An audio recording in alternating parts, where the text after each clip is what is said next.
لا الہ الا اللہ محمد رسول اللہ لا الہ۔ السلام علیکم ورحمۃ اللہ وبرکاتہ۔ کیا حال ہے سب کا؟ نحمده ونصلی علی رسولہ الکریم، اما بعد فاعوذ باللہ من الشیطان الرجیم، بسم اللہ الرحمن الرحیم، رب اشرح لی صدری ویسر لی امری واحلل عقدۃ من لسانی یفقہوا قولی۔ قرآن مجید قبر کے عذاب سے حفاظت کا ذریعہ ہے۔ ابو ہریرہ رضی اللہ عنہ بیان کرتے ہیں کہ آدمی کو جب اس کی قبر میں لایا جاتا ہے تو فرشتہ اس کے سر کی طرف سے آتا ہے، یعنی عذاب کے لیے، تو تلاوت قرآن اسے روک دیتی ہے۔ جب فرشتہ اس کے سامنے سے آتا ہے تو صدقہ اسے دھکیل دیتا ہے، اور جب اس کے پاؤں کی طرف سے آتا ہے تو مساجد کی طرف چل کے جانا اسے دور کر دیتا ہے۔ یعنی انسان پاؤں سے جو نیکی کے کاموں کی طرف چل کے جاتا ہے تو وہ نیکیاں اس کی برائیوں کی جو سزا ہے اس سے ہٹا دیتی ہیں۔ قیامت کے دن قرآن مجید انسان کی شکل میں آئے گا۔ ابن بریدہ اپنے والد سے روایت کرتے ہیں، وہ کہتے ہیں کہ رسول اللہ صلی اللہ علیہ وسلم نے فرمایا، قیامت کے دن قرآن ایسے مرد کی شکل میں آئے گا جس کا رنگ اڑا ہوا ہوگا، اپنے پڑھنے والے سے کہے گا، میں وہی ہوں جس نے تجھے رات کو بیدار رکھا، جیسے تراویح وغیرہ پڑھنے میں، اور دن میں تجھے پیاسا رکھا، کیونکہ تلاوت کرتے وقت انسان کو پیاس بھی لگتی ہے۔ قیامت کے دن قرآن مجید سفارشی بن کر آئے گا۔ ابو امامہ باہلی رضی اللہ عنہ سے مروی ہے، وہ کہتے ہیں کہ میں نے رسول اللہ صلی اللہ علیہ وسلم کو فرماتے ہوئے سنا، قرآن کی تلاوت کرو، بلا شبہ قیامت کے دن یہ اپنے ساتھیوں کی سفارش کے لیے آئے گا۔ یعنی جو لوگ دنیا میں قرآن پڑھتے ہیں، قیامت کے دن وہ ان کی سفارش کرے گا۔ 15واں پارہ۔ اعوذ باللہ من الشیطان الرجیم، بسم اللہ الرحمن الرحیم، سبحان الذی اسری بعبدہ لیلا من المسجد الحرام الی المسجد الاقصی من المسجد الحرام إلى المسجد الأقصى الذي باركنا حوله لنريه من آياتنا إنه هو السميع البصير۔ شروع کرتی ہوں اللہ کے نام سے جو بے انتہا مہربان نہایت رحم فرمانے والا ہے۔ پاک ہے وہ ذات جس نے ایک رات اپنے بندے کو مسجد الحرام سے لے کر مسجد اقصی تک سیر کرائی، جس کے ماحول کو ہم نے برکت دے رکھی ہے، اور اس سے غرض یہ تھی کہ ہم اپنے بندے کو اپنی بعض نشانیاں دکھائیں، بلا شبہ وہ سننے والا اور دیکھنے والا ہے۔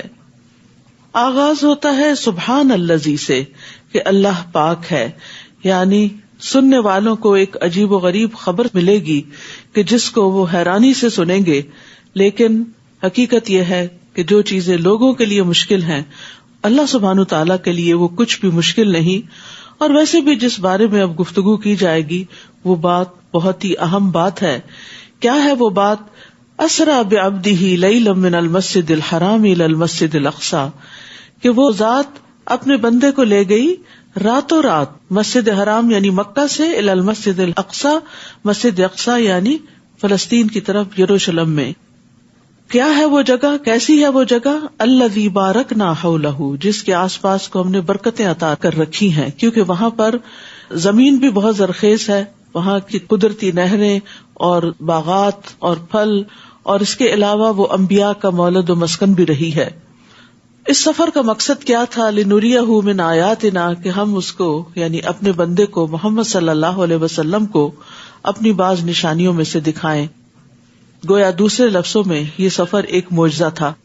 انہ هو السمیع البصیر، بے شک وہ بہت سننے والا، بہت دیکھنے والا ہے، خوب دیکھتا ہے، بندوں کے حالات کو اچھی طرح جانتا ہے۔ ابو ہریرہ کہتے ہیں رسول اللہ صلی اللہ علیہ وسلم نے فرمایا، معراج کی رات بیت المقدس میں نے اپنے قدم اسی جگہ پر رکھے تھے جہاں پہلے انبیاء نے رکھے تھے۔ آپ صلی اللہ علیہ وسلم کو یہ سفر براق کے ذریعے کروایا گیا تھا۔ انس کہتے ہیں کہ معراج کی رات نبی صلی اللہ علیہ وسلم کے لیے براق لایا گیا جس کو لگام ڈالی ہوئی اور زین کسی ہوئی تھی. بس اس نے شوخی کی تو جبریل علیہ السلام نے اس سے کہا کیا تو محمد صلی اللہ علیہ وسلم سے ایسی شوخی کر رہا ہے؟ آج تک تجھ پر اللہ کے نزدیک ان سے زیادہ معزز کوئی بھی سوار نہیں ہوا. راوی کہتے ہیں کہ پھر براق کو پسینہ آ گیا اور پھر براق کے ذریعے یہ سفر چند لمحوں میں ہی طے ہو گیا. آپ صلی اللہ علیہ وسلم پہلے مکہ سے بیت المقدس کی طرف گئے. وہاں پر آپ جب پہنچے تو جبریل علیہ السلام نے اپنی انگلی سے اشارہ کر کے ایک پتھر میں سوراخ کیا اور براق کو اس سے باندھا. یہاں پر آپ نے تمام انبیاء کو نماز پڑھائی تھی جو اس بات کا سمبل تھی, ایک نشانی تھی کہ محمد صلی اللہ علیہ وسلم تمام انبیاء کے امام ہیں, امام المرسلین ہیں. اور پھر وہاں سے آپ صلی اللہ علیہ وسلم کو آسمانوں کی سیر کروائی گئی اور 7ویں آسمان تک لے جایا گیا, سدرۃ المنتہا تک لے جایا گیا, جہاں سے آپ اللہ سبحانہ وتعالیٰ سے ہم کلام ہوئے. وہاں آپ کو اللہ سبحانہ وتعالیٰ نے 5 نمازیں بھی دی اور اس کے علاوہ کچھ ہدایات بھی. اس سفر میں آپ صلی اللہ علیہ وسلم نے جنت اور جہنم کے کچھ مشاہدات بھی کیے. انس رضی اللہ عنہ کہتے ہیں کہ رسول اللہ صلی اللہ علیہ وسلم نے فرمایا جب مجھے معراج کرائی گئی تو میں ایک قوم پر سے گزرا, ان کے ناخن تانبے کے تھے اور وہ ان ناخنوں سے اپنے چہرے اور اپنے سینے چھیل رہے تھے, یعنی کھروچ رہے تھے. تو میں نے کہا کہ یہ کون لوگ ہیں اے جبرائیل؟ انہوں نے کہا یہ وہ لوگ ہیں جو لوگوں کا گوشت کھاتے ہیں, ان کی عزتوں سے کھیلتے ہیں, یعنی غیبت کرتے ہیں, تانے دیتے ہیں اور دوسروں کو برا بھلا کہتے ہیں. اسی طرح آپ صلی اللہ علیہ وسلم نے فرمایا اسراء والی رات میں ایسے لوگوں کے پاس سے گزرا جن کے منہ آگ کی کینچیوں سے کاٹے جا رہے تھے. میں نے پوچھا یہ کون لوگ ہیں؟ بتایا گیا یہ دنیا کے خطیب ہیں جو لوگوں کو نیکی کا حکم دیتے تھے اور اپنے آپ کو بھول جاتے تھے, اور یہ کتاب کی تلاوت کرتے تھے اور سمجھتے نہ تھے, یعنی یہ نہیں سمجھتے تھے کہ یہ ہمارے اپنے عمل کے لیے بھی ہے.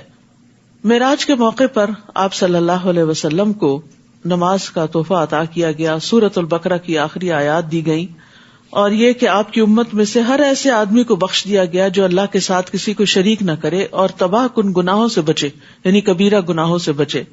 اسی طرح معراج کی رات فرشتوں نے نبی صلی اللہ علیہ وسلم کو کہا کہ آپ اپنی امت کو پچھنے لگانے کا حکم دیجیے, یعنی جس بھی جماعت کے پاس سے گزرے تھے انہوں نے آپ کو یہی مشورہ دیا کہ آپ اپنی امت کو حجامہ کروانے کے لیے کہیں, کیونکہ وہ صحت حاصل کرنے کا, بیماریوں سے نکلنے کا ایک بہترین طریقہ ہے. اسی طرح آپ کی مختلف پیغمبروں سے بھی ملاقات ہوئی. ابراہیم علیہ السلام سے جب ملاقات ہوئی تو انہوں نے کہا کہ اے محمد صلی اللہ علیہ وسلم اپنی امت کو میری طرف سے سلام پیش کرنا اور انہیں بتانا کہ جنت کی مٹی پاکیزہ ہے, اس کا پانی میٹھا ہے اور وہ ایک چٹیل میدان ہے, یعنی جنت چٹیل میدان ہے. سبحان اللہ والحمد للہ ولا الہ الا اللہ واللہ اکبر کہنا, وہاں درخت لگانا ہے. تو جو جتنا ذکر کرے گا اس کی جنت اتنی ہی زیادہ سرسبز ہوگی. وآتینا موسیٰ الکتاب وجعلناہ ھدی لبنی اسرائیل اللہ تتخذوا من دونی وکیلا. ہم نے موسیٰ کو کتاب دی اور اسے بنی اسرائیل کی ہدایت کا ذریعہ بنایا. تو تورات بنی اسرائیل کے لیے تھی اور امت محمد صلی اللہ علیہ وسلم اور اب قیامت تک کے لوگوں کے لیے کیا ہے؟ قرآن مجید ہے. اور اس میں انہیں حکم دیا کہ میرے سوا کسی کو کارساز نہ بنانا. کارساز بنانے کا مطلب یہ ہے کہ جس کے حوالے اپنے انسان کام کر دے اور وہ اس کی حاجتیں پوری کر دے.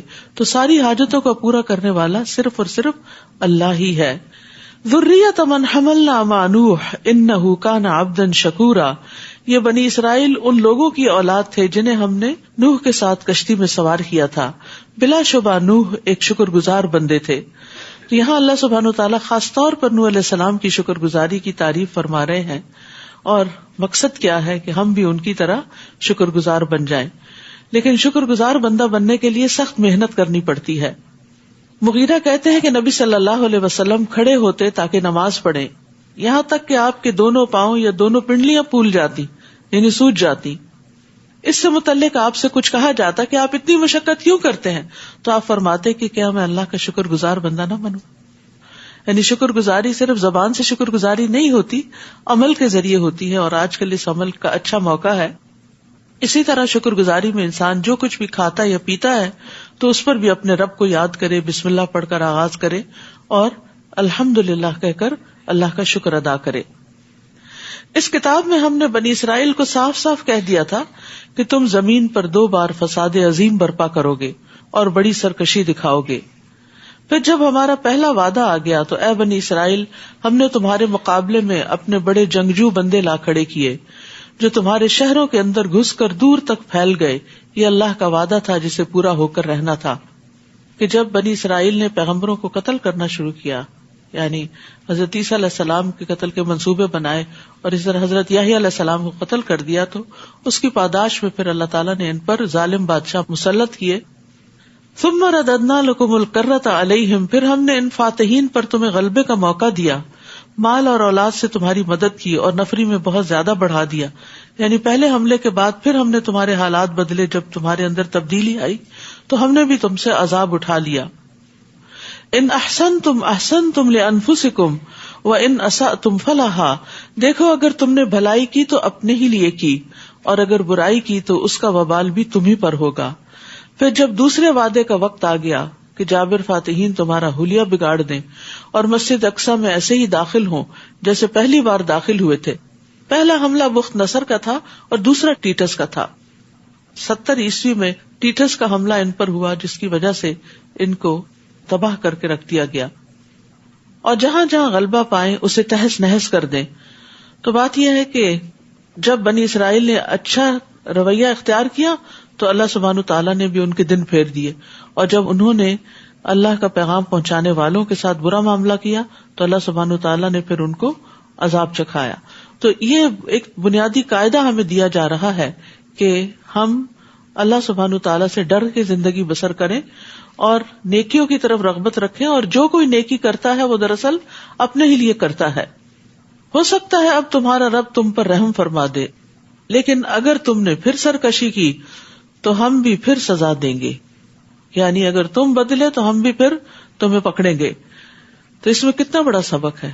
یعنی کوئی قوم ہو یا کوئی فرد ہو یا کوئی گھرانہ ہو، اگر اللہ کی طرف رجوع کرتا ہے تو اللہ سبحانہ تعالیٰ اس پر اپنی رحمت فرماتا ہے. احسان کا بدلہ احسان کی شکل میں دیا جاتا ہے. اور اگر کوئی سرکشی کرتا ہے تو پھر اس کی بھی پکڑ ہوتی ہے، آخرت کی پکڑ سے پہلے دنیا میں بھی پکڑ ہوتی ہے. اور ایسے کافروں کے لیے ہم نے جہنم کو قید خانہ بنا دیا ہے. یہ قرآن تو وہ راستہ دکھاتا ہے جو سب سے سیدھا ہے، اور جو لوگ ایمان لائے اور نیک عمل کیے انہیں بشارت دیتا ہے کہ ان کے لیے بہت بڑا اجر ہے، اجرن کبیرہ. تو اس صورت میں خاص طور پر قرآن مجید کا ذکر آئے گا بارہا، اور یہاں پر قرآن کی آمد کا مقصد بتا دیا گیا کہ قرآن سب سے سیدھا راستہ دکھاتا ہے. اس لیے انسان سیدھے راستے پر چل ہی نہیں سکتا جب تک کہ قرآن سے رہنمائی حاصل نہ کرے. کعب رضی اللہ عنہ بیان کرتے ہیں کہ قرآن کو لازم پکڑو کیونکہ وہ عقل کی تیزی، حکمت کی روشنی اور علم کا سرچشمہ ہے، اور رحمان کی طرف سے نازل ہونے والی کتابوں میں سب سے نئی کتاب ہے. اللہ نے تورات میں یہ بات فرمائی ہے کہ اے محمد میں تم پر جدید تورات نازل کروں گا، اور جدید تورات سے مراد قرآن مجید ہے، جو نابینا آنکھوں، بہرے کانوں اور پردے میں پڑے ہوئے دلوں کو کھول دے گی. حقیقت یہ ہے کہ جو شخص تھوڑی سی بھی کوشش کرتا ہے اس قرآن کو سمجھ کر پڑھنے کی، اس کے دل کی دنیا ہی بدل جاتی ہے اور اس کے طرز عمل میں لازماً تبدیلی آتی ہے. اور جو لوگ آخرت پر ایمان نہیں لاتے ان کے لیے ہم نے دردناک عذاب تیار کر رکھا ہے. انسان برائی کے لیے بھی ایسی ہی دعا کرتا ہے جیسے بھلائی کے لیے کرتا ہے. دراصل انسان بڑا جلد باز واقع ہوا ہے. ابن عباس اور دیگر علماء کہتے ہیں کہ یہ انسان کا بیزاری کی حالت میں خود کو یا اپنی اولاد کو بد دعا دینا ہے. یعنی بعض اوقات ہم اریٹیٹڈ ہوتے ہیں بیماری کی وجہ سے، یا بچوں کی پریشانیوں کی وجہ سے، یا کاروبار کی وجہ سے، تو پھر انسان کے اوپر بعض اوقات ایسی کیفیت آ جاتی ہے کہ اس کے منہ سے خیر کی بات نکلنے کی بجائے بد دعا نکل آتی ہے، حالانکہ وہ خود اس بد دعا کی قبولیت نہیں چاہتا. تو اس کی وجہ کیا؟ وَكَانَ الْإِنسَانُ عَجُولًا، کہ انسان بڑا جلد باز ہے. تو بنیادی طور پر اس آیت میں ان لوگوں کی مذمت کی جا رہی ہے، ان کو ڈانٹا جا رہا ہے جو غصے کی حالت میں اپنے لیے یا اپنے مال اور اولاد پر بد دعا کرتے ہیں، حالانکہ اس وقت انہیں اطمینان کے ساتھ بھلائی کی دعا کرنی چاہیے تھی. تو یاد رکھیے، قبولیت کے وقت میں دی گئی بد دعا بھی قبول ہو جاتی ہے، اور اگر جس کو بد دعا دے رہے ہیں وہ اس کے اہل نہیں تو وہ بد دعا پلٹ کر دینے والے کے سر پہ آ جاتی. کیونکہ بعض لوگوں کی عادت ہوتی ہے بات بات میں دوسروں کو بد دعائیں دے کے ایموشنل بلیک میل کرتے ہیں کہ تمہیں ہماری بد دعا لگ جائے گی، تم جہنم میں جاؤ، تمہاری یہ نقصان ہو جائے وہ. تو اب جس کو بد دعائیں دی جا رہی ہیں وہ بہت ڈر جاتا ہے. تو ایسے موقع پہ ڈرا نہ کریں، اس لیے کہ اگر آپ نے کسی کا کچھ نہیں بگاڑا، آپ کی نیت خراب نہیں ہے، آپ نے کسی کو کوئی تکلیف نہیں پہنچائی، تو آپ کو بد دعا نہیں لگے گی. یعنی اگر آپ ظالم نہیں ہیں تو بد دعا آپ پر نہیں پڑے گی، وہ کس پہ جائے گی؟ واپس جو دینے والا ہے. تو اس لیے بد دعائیں دینے والوں کو بھی سوچ سمجھ کے دینی چاہیے کہ کہیں ایسا نہ ہو کہ یہ مصیبت واپس اپنے اوپر ہی لوٹ آئے. اسی طرح ماں باپ کو بھی سوچ سمجھ کے اولاد کو بد دعائیں دینی چاہیے، کیونکہ نبی صلی اللہ علیہ وسلم نے فرمایا 3 دعاؤں کی قبولیت میں کوئی شک نہیں: مظلوم کی دعا، مسافر کی دعا، اور باپ کا اپنے بیٹے کے خلاف بد دعا کرنا. کیونکہ تنگ آ کے ہی کرتا ہے نا، باپ ایسے ہی نہیں کرتا، تو وہ بھی قبول ہو جاتی ہے. آپ صلی اللہ علیہ وسلم نے فرمایا اپنے آپ پر خیر ہی کی دعا کیا کرو، بے شک فرشتے تمہاری بات پر آمین کہتے ہیں. وَجَعَلْنَا اللَّيْلَ وَالنَّهَارَ آيَتَيْنِ، دیکھو ہم نے رات اور دن کو 2 نشانیاں بنایا ہے. رات کی نشانی کو تو ہم نے تاریک بنایا اور دن کی نشانی کو روشن، تاکہ تم اپنے رب کا فضل تلاش کر سکو، اور اس لیے بھی کہ تم ماہ و سال کی گنتی معلوم کر سکو. اور ہم نے ہر چیز کو تفصیل سے بیان کیا. اللہ سبحانہ و تعالیٰ خود نشانیوں کو بھی دکھا رہے ہیں اور ان کی تفصیل بھی بتا رہے ہیں کہ یہ نعمتیں تمہارے لیے کس کس فائدے کی ہیں. تو ان نعمتوں کو پا کر، ان نشانیوں کو دیکھ کر انسان کو سبق حاصل کرنا چاہیے اور رب کا شکر گزار بننا چاہیے.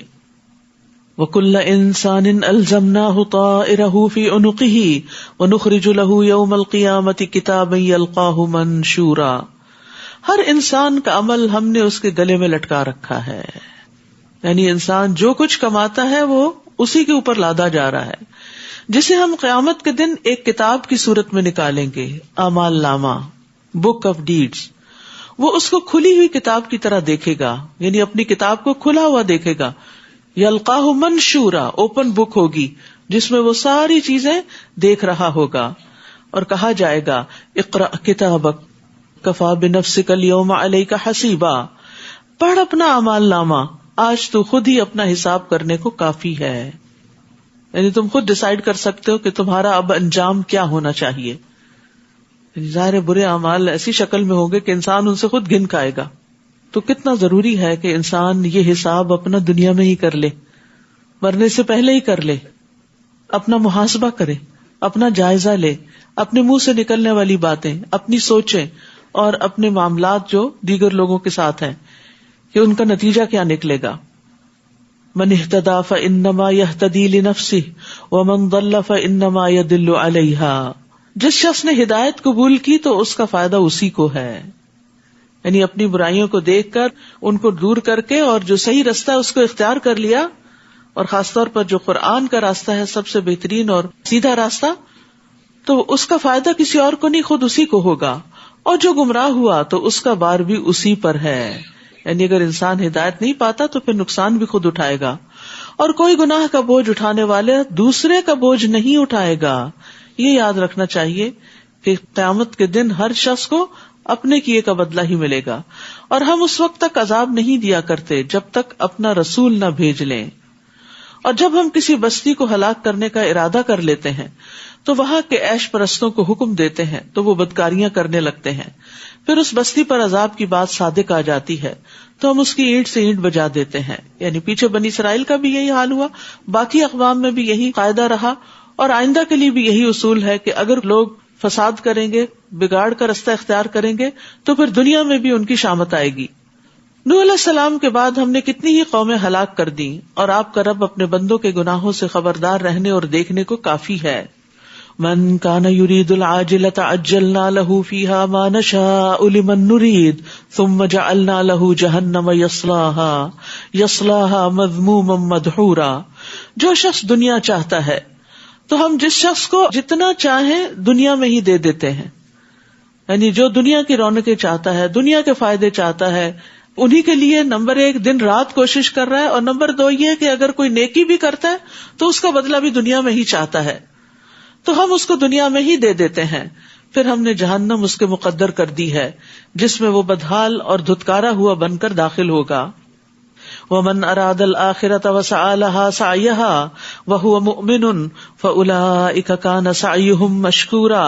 اور جو شخص آخرت کا ارادہ کرے کہ مجھے آخرت کا اجر چاہیے اور اس کے لیے اپنی مقدور بھر کوشش بھی کرے، یعنی صرف ارادہ ہی نہ ہو بلکہ کوشش بھی ہو، اور وہ مومن بھی ہو، یعنی ایمان شرط ہے، صرف کوشش اور محنت اور اچھے کام ہی نہیں، تو ایسے لوگوں کی کوشش کی قدر کی جائے گی. تو اس آیت میں اس بات پہ تنبیہ کی گئی ہے کہ بغیر محنت کے آخرت کی بھلائی کا ارادہ کرنا محض ایک دھوکہ ہے، یعنی اپنے آپ کو دھوکہ دینا ہے.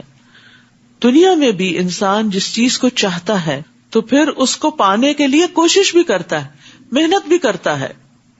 کُلًّا نُمِدُّ هَٰؤُلَاءِ وَهَٰؤُلَاءِ مِنْ عَطَاءِ رَبِّكَ وَمَا كَانَ عَطَاءُ رَبِّكَ مَحْظُورًا.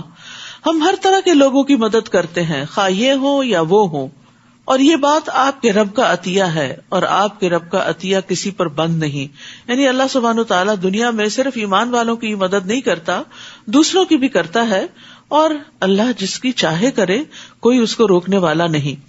بعض اوقات انسان جس سے حسد کرتا ہے تو انسان اس کا برا چاہتا ہے، اور یہ چاہتا ہے کہ اس کو کوئی خیر نہ ملے. یعنی خاص طور پر قریبی رشتے داروں کے اندر جو اندر سے کولڈ وار چل رہی ہوتی ہے، تو انسان چاہتا ہے کہ ساری خیر میرے ہی گھر میں آ جائے اور دوسرے کی طرف نہ جائے.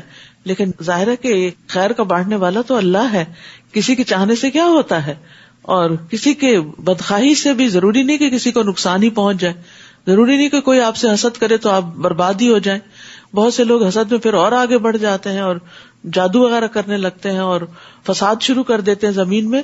تو ایسے سارے لوگوں کو یاد رکھنا چاہیے کہ جو کسی کے لیے کنواں کھودتا ہے وہ خود اس میں گرتا ہے. دیکھو ہم نے کیسے ایک کو دوسرے پر فضیلت دی ہوئی ہے، اور آخرت میں دوسری قسم یعنی آخرت چاہنے والوں کے درجات زیادہ اور فضیلت بھی بڑی ہوگی. وَلَلْآخِرَةُ أَكْبَرُ دَرَجَاتٍ وَأَكْبَرُ تَفْضِيلًا. ایک وہ ہے جو دنیا کا ارادہ کرتا ہے، اور ایک وہ ہے جو آخرت چاہتا ہے. جو آخرت چاہتا ہے وہ بڑے درجات پائے گا، اور اس کے بارے میں آتا ہے کہ جنت کے 100 درجے ہیں، اور ان کے درمیان کا فاصلہ ایسے ہی ہے جیسے زمین اور آسمان کا فاصلہ ہو. اور فردوس اس کا اعلیٰ ترین درجہ ہے، اس سے جنت کی 4 نہریں نکلتی ہیں. اس کے اوپر رب کا عرش ہے. جب بھی تم اللہ سے سوال کرو تو اس سے جنت الفردوس مانگو. اللہم انا نسألک الجنت الفردوس الاعلی. لا تجعل مع اللہ الہا آخر فتقعد مذموما مخذولا. اللہ کے ساتھ کوئی دوسرا الہ نہ بنانا، ورنہ تم بدحال اور بے یار و مددگار بیٹھے رہ جاؤ گے. یعنی کوئی تمہاری مدد کو نہیں آئے گا، کیونکہ اللہ کے سوا کوئی اور الہ ہے ہی نہیں، کوئی رازق ہے ہی نہیں، کوئی مالک ہے ہی نہیں، کسی کے پاس اختیارات ہے ہی نہیں، کوئی کچھ دینے کے قابل ہی نہیں. لہٰذا تم اللہ کو چھوڑ کر کسی اور کی طرف مت راغب ہو. اپنی ساری توجہ، اپنی رغبتیں، اپنی تمنائیں، اپنی فریادیں سب کی سب اللہ کے سامنے رکھو. وَقَضَىٰ رَبُّكَ أَلَّا تَعْبُدُوا إِلَّا إِيَّاهُ. آپ کے رب نے فیصلہ کر دیا ہے کہ تم اس کے علاوہ کسی اور کی عبادت نہ کرو، اور والدین کے ساتھ اچھا سلوک کرو. اگر ان میں سے کوئی ایک یا دونوں تمہارے سامنے بڑھاپے کی عمر کو پہنچ جائیں تو انہیں اف تک نہ کہو، نہ ہی انہیں جھڑکو، اور ان سے بات کرو تو ادب سے کرو. یہاں بڑھاپے کی حالت کو خاص کیا گیا ہے، کیونکہ اس وقت ماں باپ کمزور ہو چکے ہوتے ہیں، اولاد جوان ہو چکی ہوتی ہے. جوان لوگوں کے خواہشات اور جذبات اور طریقہ کار کچھ اور ہوتا ہے، بوڑھے لوگوں کا طریقہ کچھ اور بدل چکا ہوتا ہے اپنے تجربات کی روشنی میں یا اپنی کمزوری کی وجہ سے. تو پھر دونوں کے چونکہ مقاصد فرق ہوتے ہیں، طریقے فرق ہوتے، تو کلیش بہت ہونے لگتا ہے.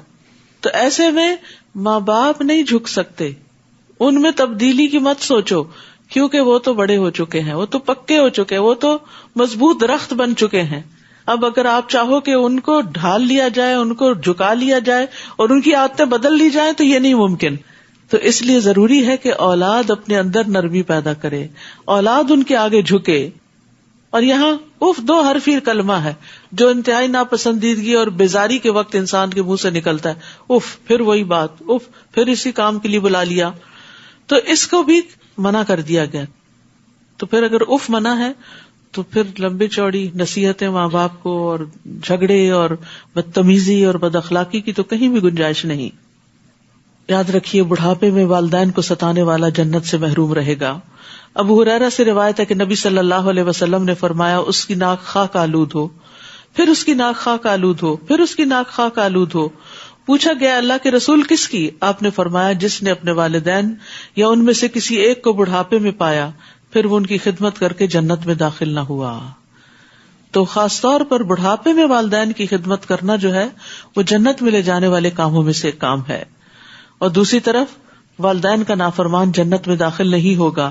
رسول اللہ صلی اللہ علیہ وسلم نے فرمایا 3 آدمی جنت میں نہ جائیں گے اور نہ ہی قیامت کے دن اللہ ان کی طرف نظر ڈالے گا. والدین کا نافرمان، مردوں کی مشابہت اختیار کرنے والی عورت، اور دیوس. دیوس وہ مرد ہوتا ہے جس کے اندر کوئی غیرت نہیں ہوتی کہ اس کی ماں یا بہن یا بیٹی کوئی حرام کاریاں کر رہی ہے تو اس کو وہ بادر ہی نہیں کرتا، وہ اس کو لیٹ گو کرتا ہے.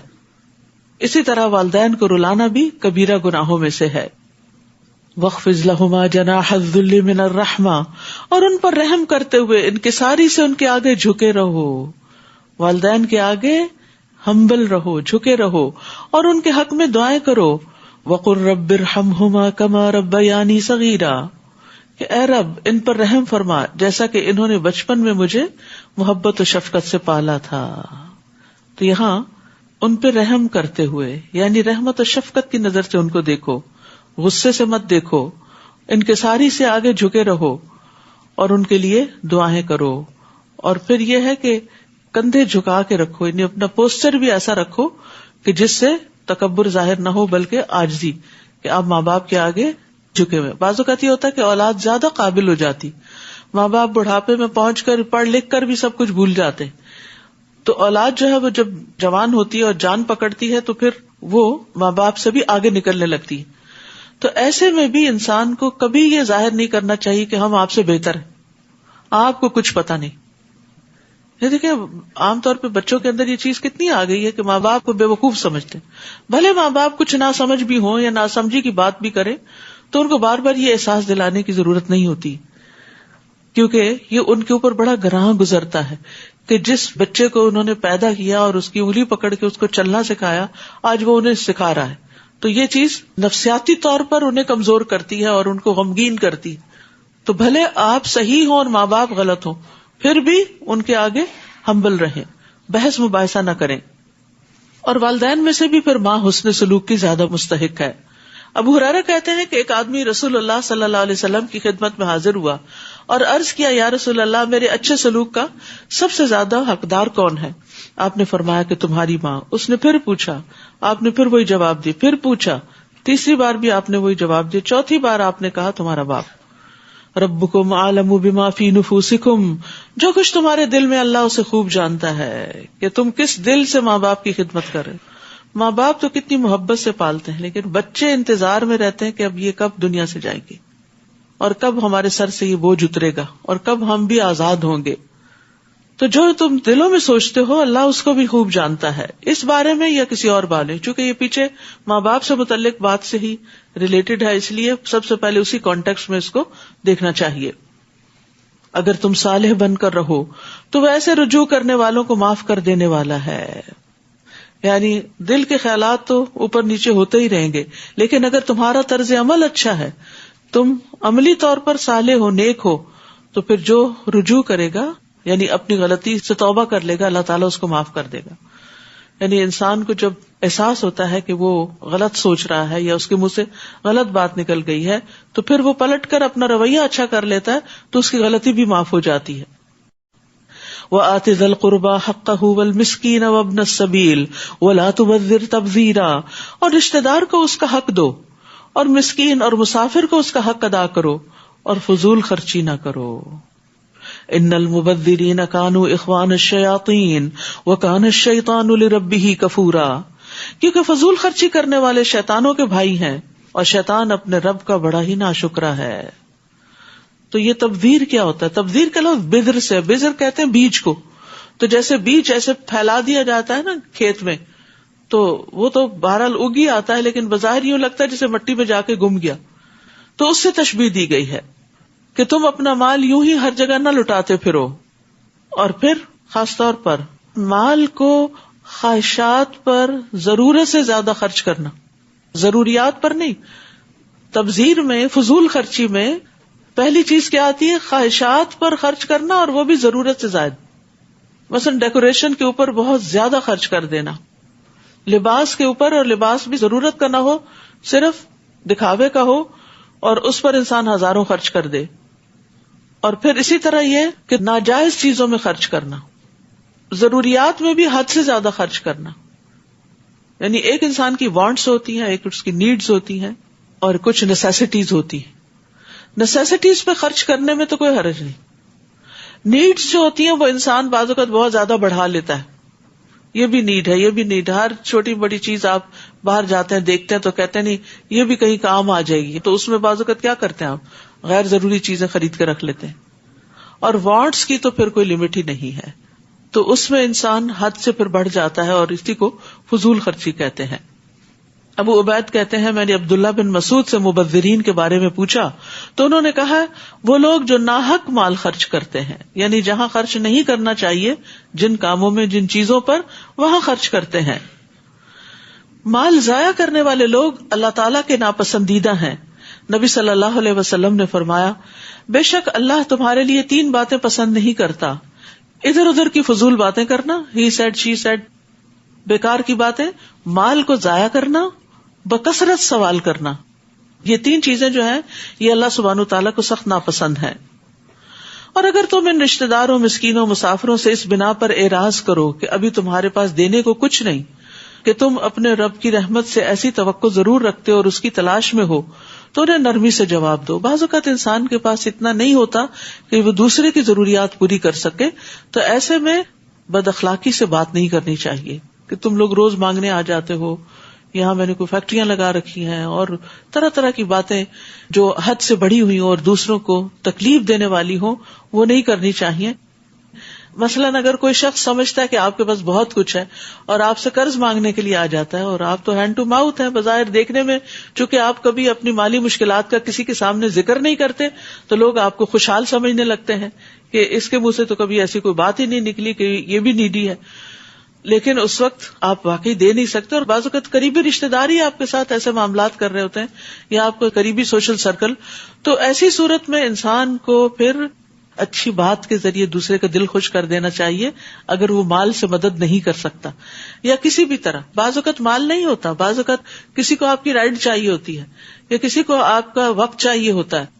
تو اگر آپ اس وقت مصروف ہیں اور دوسرے کی مدد نہیں کر سکتے تو بدتمیزی اور بد اخلاقی سے پیش نہ آئیں، اچھے طریقے سے معذرت کر لیں، یا آئندہ کسی وقت کے لیے وعدہ کر لیں. اور نہ تو اپنا ہاتھ گردن سے باندھ رکھ اور نہ ہی اسے پوری طرح کھلا چھوڑ دو، ورنہ خود ملامت زدہ اور درماندہ بن کر رہ جاؤ گے. یعنی انسان خرچ کرتے ہوئے نہ تو انتہائی بخل کرے اور نہ ہی ہاتھ کھلا چھوڑ دے، درمیانی راہ، اعتدال کی راہ اختیار کرے. بلا شبہ آپ کا رب جس کے لیے چاہتا ہے رزق کشادہ کر دیتا ہے، اور وہ جس کے لیے چاہتا ہے تنگ کر دیتا ہے، اور وہ اپنے بندوں کی خوب خبر رکھتا ہے اور انہیں دیکھ رہا ہے. انہ کان بعبادہ خبیرا بصیرا.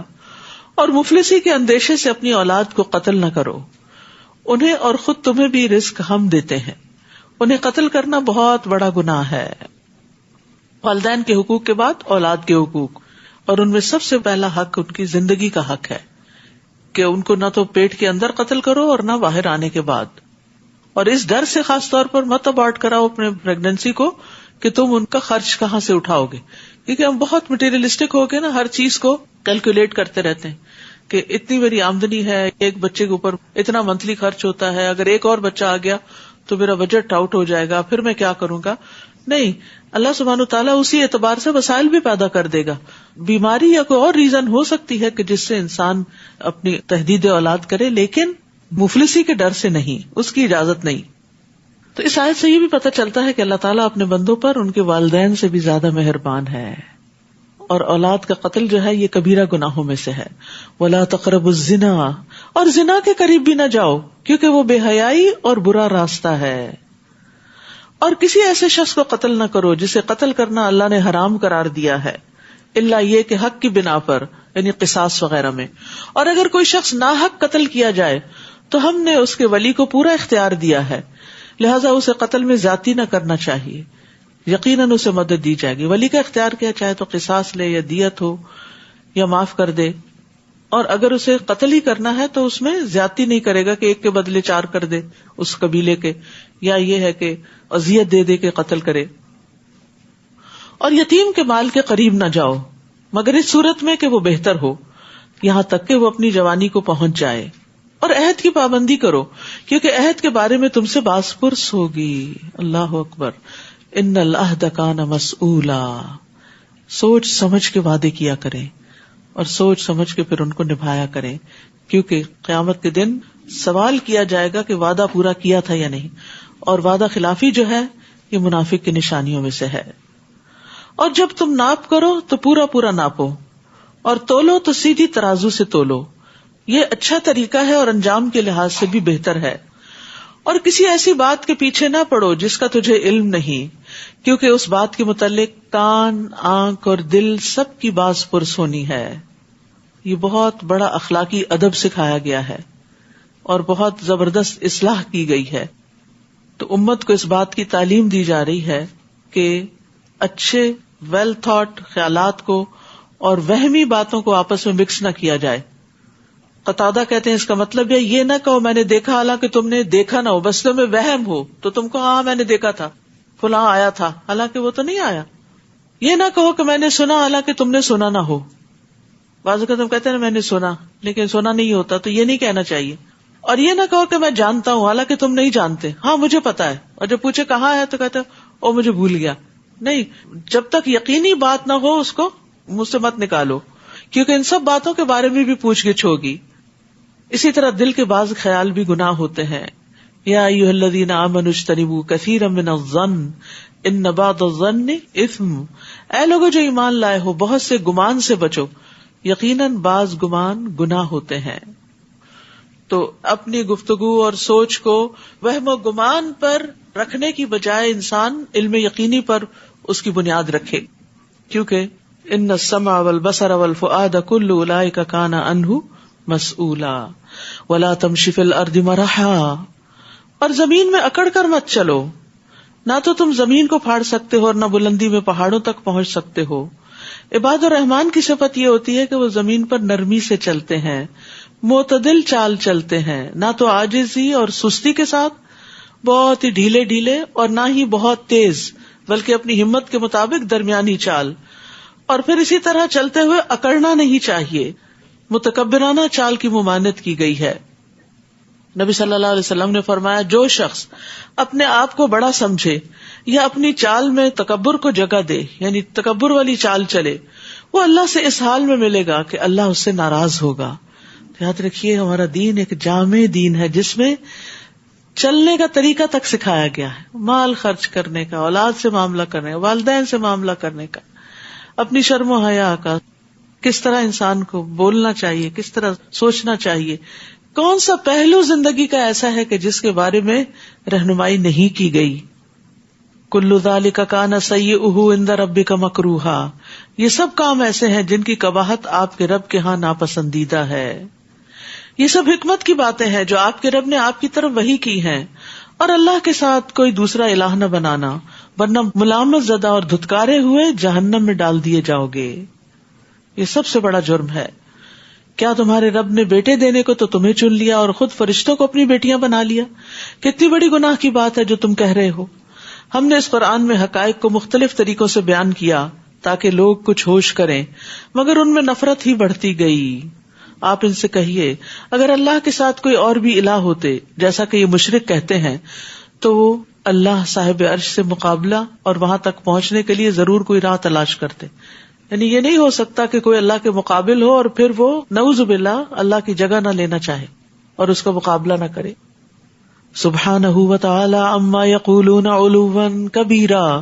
وہ پاک ہے اور ان باتوں سے بہت بلند و برتر ہے جو یہ لوگ کہتے ہیں. تسبح له السماوات السبع والارض ومن فيهن وان من شيء الا يسبح بحمده ولكن لا تفقهون تسبيحهم انه كان حليما غفورا. ساتوں آسمان اور زمین اور جو کچھ ان میں ہے سب اس کی تسبیح کرتے ہیں، اللہ کی پاکی بیان کرتے ہیں، بلکہ کوئی بھی چیز ایسی نہیں جو اس کی حمد کے ساتھ اس کی تسبیح نہ کرتی ہو. کوئی چیز ایسی نہیں.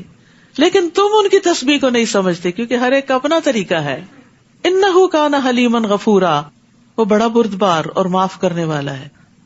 اب دیکھیے ساری کائنات تو تسبیح کر رہی ہو، اللہ کی تعریف بیان کری، اور ہم چپ کر کے بیٹھے ہوئے ہوں اور اللہ کا ذکر نہ کریں تو اللہ کے محبوب کیسے ہو سکتے ہیں؟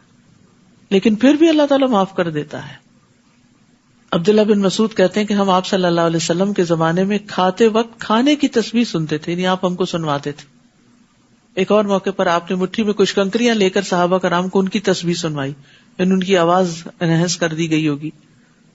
اور جب آپ قرآن پڑھتے ہیں تو ہم آپ کے اور ان لوگوں کے درمیان ایک مخفی پردہ حائل کر دیتے ہیں جو آخرت پر ایمان نہیں رکھتے، تو گویا قرآن پھر ان کے دلوں تک تھرو نہیں ہوتا. ہم نے ان کے دلوں پر ایک پردہ چڑھا دیا ہے کہ وہ اس قرآن کو سمجھ ہی نہ سکیں اور ان کے کانوں میں بوجھ ہے. اور جب آپ قرآن میں اپنے اکیلے رب کا ذکر کرتے ہیں تو وہ نفرت سے پیٹ پھیر کے بھاگ جاتے. یہ کون لوگ ہوتے ہیں کہ جن کے دلوں پہ پردہ پڑ جاتا ہے؟ جن کو قرآن کے احکامات اچھے نہیں لگتے ہیں، وہ ان کی حکمت کو نہیں سمجھتے اور پھر سننا ہی نہیں چاہتے.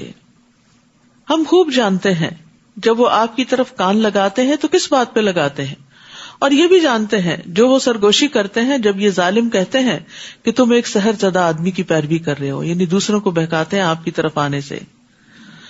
غور کرو وہ آپ کے لیے کیسی مثالیں بیان کر رہے ہیں. یہ لوگ ایسے بھٹکے ہوئے کہ اب راہ نہیں پا سکتے. وَقَالُوا أَإِذَا كُنَّا عِظَامًا وَرُفَاتًا أَإِنَّا لَمَبْعُوثُونَ خَلْقًا جَدِيدًا، بھلا جب ہم ہڈیاں اور ریزہ ریزہ ہو جائیں گے تو کیا ہمیں اثر نو پیدا کر کے دوبارہ اکٹھا کیا جائے گا؟ قُلْ كُونُوا حِجَارَةً أَوْ حَدِيدًا، آپ ان سے کہیے خواہ تم پتھر بن جاؤ یا لوہا بن جاؤ یا اس سے سخت تر مخلوق جو تمہارے جی میں آئے تو وہ بھی بن جاؤ، اللہ پھر بھی پیدا کر لے گا. یعنی دوبارہ پیدا کرنا اللہ کے لیے کچھ مشکل نہیں. پھر پوچھتے ہیں کہ ہمیں کون دوبارہ زندہ کرے گا؟ آپ کہیے کہ وہی پیدا کرے گا جس نے تمہیں پہلی بار پیدا کیا. پھر وہ آپ کے سامنے اپنے سر ہلائیں گے اور پوچھیں گے کہ ایسا کب ہوگا؟ آپ کہیے کہ شاید وہ وقت قریب ہو. جس دن وہ تمہیں بلائے گا تو تم اس کی تعریف کرتے ہوئے پکار کے جواب میں حاضر ہو جاؤ گے اور یہ خیال کر رہے ہوگے کہ تم دنیا میں تھوڑی ہی دیر ٹھہرے تھے. دنیا کی زندگی آخرت میں بہت چھوٹی نظر آئے گی. وَقُلْ لِعِبَادِي يَقُولُوا الَّتِي هِيَ أَحْسَنُ، میرے بندوں سے کہہ دیجئے کہ وہی بات زبان سے نکالیں جو بہتر ہو. یہاں پھر اللہ تعالیٰ بڑے پیار سے بات کر رہے ہیں. وَقُلْ لِعِبَادِي، میرے بندوں سے کہہ دیجئے، اپنی طرف نسبت کر رہے ہیں ان بندوں کی. تو اگر ہمیں رب کا بندہ بننا ہے، عباد الرحمان بننا ہے، تو لازم ہے کہ اپنی زبان کو سنبھال کر رکھیں، زبان سے اچھی بات ہی نکالیں، کیونکہ شیطان لوگوں میں فساد ڈلوا دیتا ہے. جتنے بھی ریلیشن شپ کی خرابی ہوتی ہے اس کا آغاز زبان سے ہی ہوتا ہے. کوئی سخت کلمہ، سخت جملہ، کوئی گالی، کوئی جھگڑے کی بات، اور یہ انسان کو شیطان اکساتا ہے کہ اب کہو اس کو، اور اس کو سبق سکھا دو، اور اس کا منہ بند کر دو، اور اس کو چپ کرا دو، یہ آئندہ تمہیں کبھی کچھ کہہ نہ سکے. اس طرح کی بہت ساری چیزیں جو ہیں وہ شیطان انسان سے کرواتا ہے، جس کی نتیجے میں انسان دوسرے کے ساتھ اپنے تعلقات بعض اوقات ہمیشہ کے لیے خراب کر کے رکھ لیتے. اور اس میں آپ دیکھیے کہ بہت سے گھر ٹوٹ جاتے ہیں زبان کی بے احتیاطی سے، آپس کے تعلقات خراب ہو جاتے ہیں زبان کی بے احتیاطی سے. تو بہت ضروری ہے کہ ہم سب زبان کو سنبھال کر استعمال کریں، سوچ سمجھ کر بولیں، پہلے تولو پھر بولو. اور یہ پوری امت کو ادب سکھا دیا گیا ہے.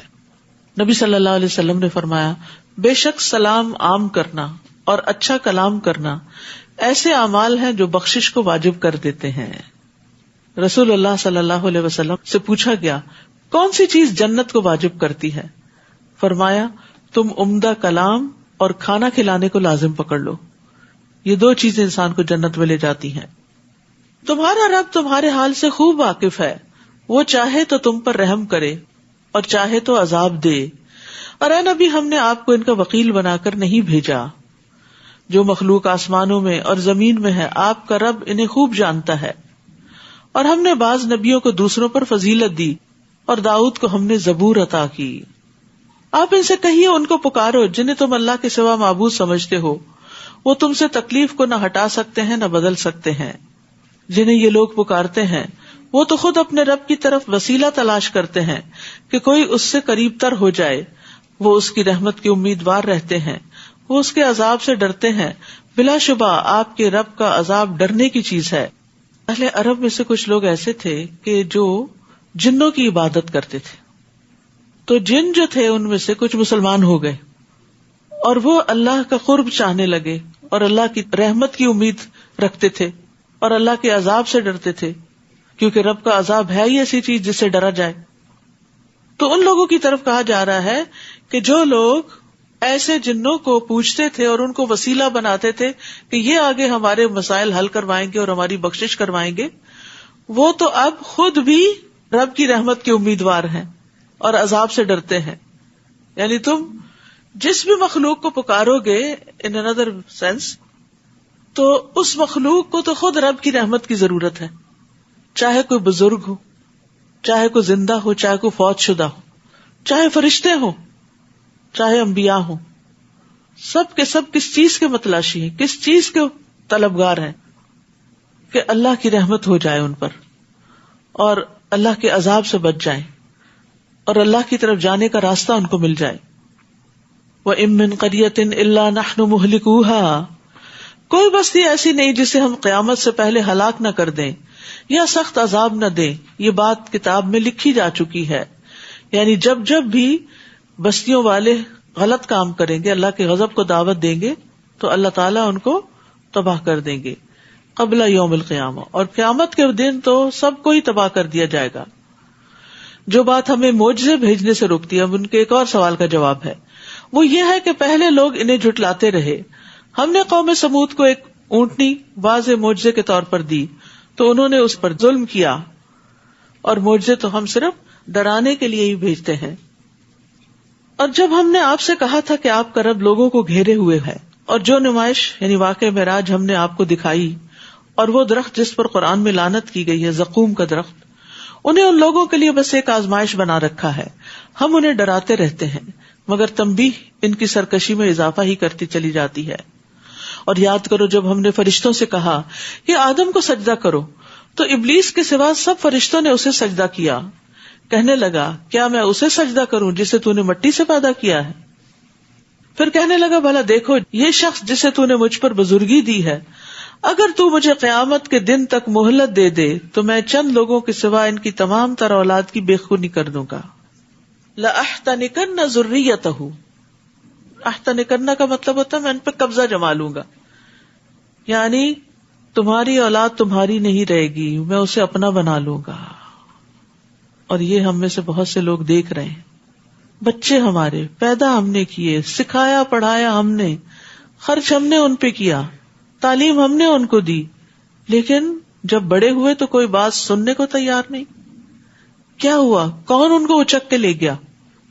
شیطان, کیونکہ اس نے یہ چیلنج دیا تھا کہ اگر مجھے قیامت کے دن تک مہلت مل گئی تو میں ابن آدم کی اولاد کو نسل در نسل بہکاتا رہوں گا. ابو ہریرہ سے مروی ہے کہ نبی صلی اللہ علیہ وسلم نے فرمایا شیطان ہر پیدا ہونے والے بچے کی کوکھ میں کچوکے لگاتا ہے, لیکن مریم علیہ السلام اور ان کے بیٹے کے ساتھ ایسا نہیں ہوا. کیا تم دیکھتے نہیں کہ بچہ جب پیدا ہوتا ہے تو کس طرح چیخ کر رو رہا ہوتا ہے؟ صحابہ نے عرض کیا کیوں نہیں یا رسول اللہ؟ آپ نے فرمایا یہ تب ہوتا ہے جب شیطان اس کی کوکھ میں کچوکے لگاتا ہے, یعنی پیدا ہوتے ہی اس کے پیچھے پڑ جاتا ہے. ابن عباس کہتے ہیں جب بچہ پیدا ہوتا ہے تو شیطان اس کو کچوکا لگاتا ہے, بس اگر وہاں اللہ کا ذکر کیا جائے تو وہ چلا جاتا ہے, اور اگر نہ لیا جائے اللہ کا نام تو بچے کے دل پہ جم جاتا ہے, وہیں سے وہ اس کو اپنا بنا لیتا ہے. تو اس لیے جتنی بھی مسلمان بیٹیاں ہیں, مائیں ہیں, خاص طور پر اس بات کا اہتمام کریں کہ جس وقت بچے کی پیدائش کا وقت ہو اس وقت پاس یا قرآن لگا ہوا ہو یا کوئی پڑھ رہا ہو, یعنی ذکر اذکار اس وقت کیا جائے تاکہ شیطان جو ہے وہ اس وقت بچے پہ حاوی نہ ہو سکے. اللہ تعالیٰ نے فرمایا جا تجھے مہلت دی جاتی ہے, پھر اولاد آدم میں سے جو بھی تیرے پیچھے لگے گا تو تجھ سمیت جہنم ہی پورا بدلہ ہے, یعنی تو بھی اور تیرے فالوورز سبھی جہنم میں آئیں گے. اور مہلت میں کیا تھا؟ اور انہیں گھبراہٹ میں ڈال جنہیں تو اپنی آواز سے گھبراہٹ میں ڈال سکتا ہے. اور اس میں مفسرین نے کہا ہے کہ شیطان کی جو صوت ہے وہ بانسری، باجے اور میوزک کی چیزیں ہیں، یہ سب شیطانی آوازیں ہیں کہ جس کے ذریعے وہ بندوں کو پھسلاتا ہے. اپنے سوار اور پیادے ان پہ چڑھا لا، مال اور اولاد میں ان کا شریک بن. یعنی تجھے کھلی چھٹی ہے، جس طرح تو چاہے کام کر. انڈیویجولی انہیں بہکا سکتا ہے تو انڈیویجولی بہکا لے، کیونکہ جتنے انسان اس کی قدرت سے باہر نکلتے ہیں ان پر اتنی زیادہ وہ محنت کرتا ہے. اور ان سے وعدے کر، اور شیطان جو بھی وعدہ کرتا ہے وہ بس دھوکے کا ہی ہوتا ہے. ان عبادی لیس لک علیہم سلطان وکفی بربک وکیلا، جو میرے بندے ہیں ان پر تیرا قطعاً بس نہیں چلے گا. میرے بندوں پر تیرا بس نہیں چلے گا، چاہے تو ان پر کتنی بھی محنت کرے. اور اے نبی، آپ کے لیے آپ کے رب کا کارساز ہونا کافی ہے. یعنی شیطان کے مقابلے میں آپ رب کی مدد حاصل کریں، کیونکہ آپ کا شیطان مسلمان ہو گیا تھا. تمہارا رب وہی ہے جو تمہارے لیے سمندر میں کشتی کو چلاتا ہے تاکہ تم اس کا فضل تلاش کرو. یعنی رب کی پہچان نہیں ہے، دیکھو تمہاری کشتی کون چلاتا ہے. جس نے کشتی کو چلنے کی طاقت دے رکھی ہے وہی تمہارا رب ہے. یقیناً وہ تم پر بڑا رحم کرنے والا ہے.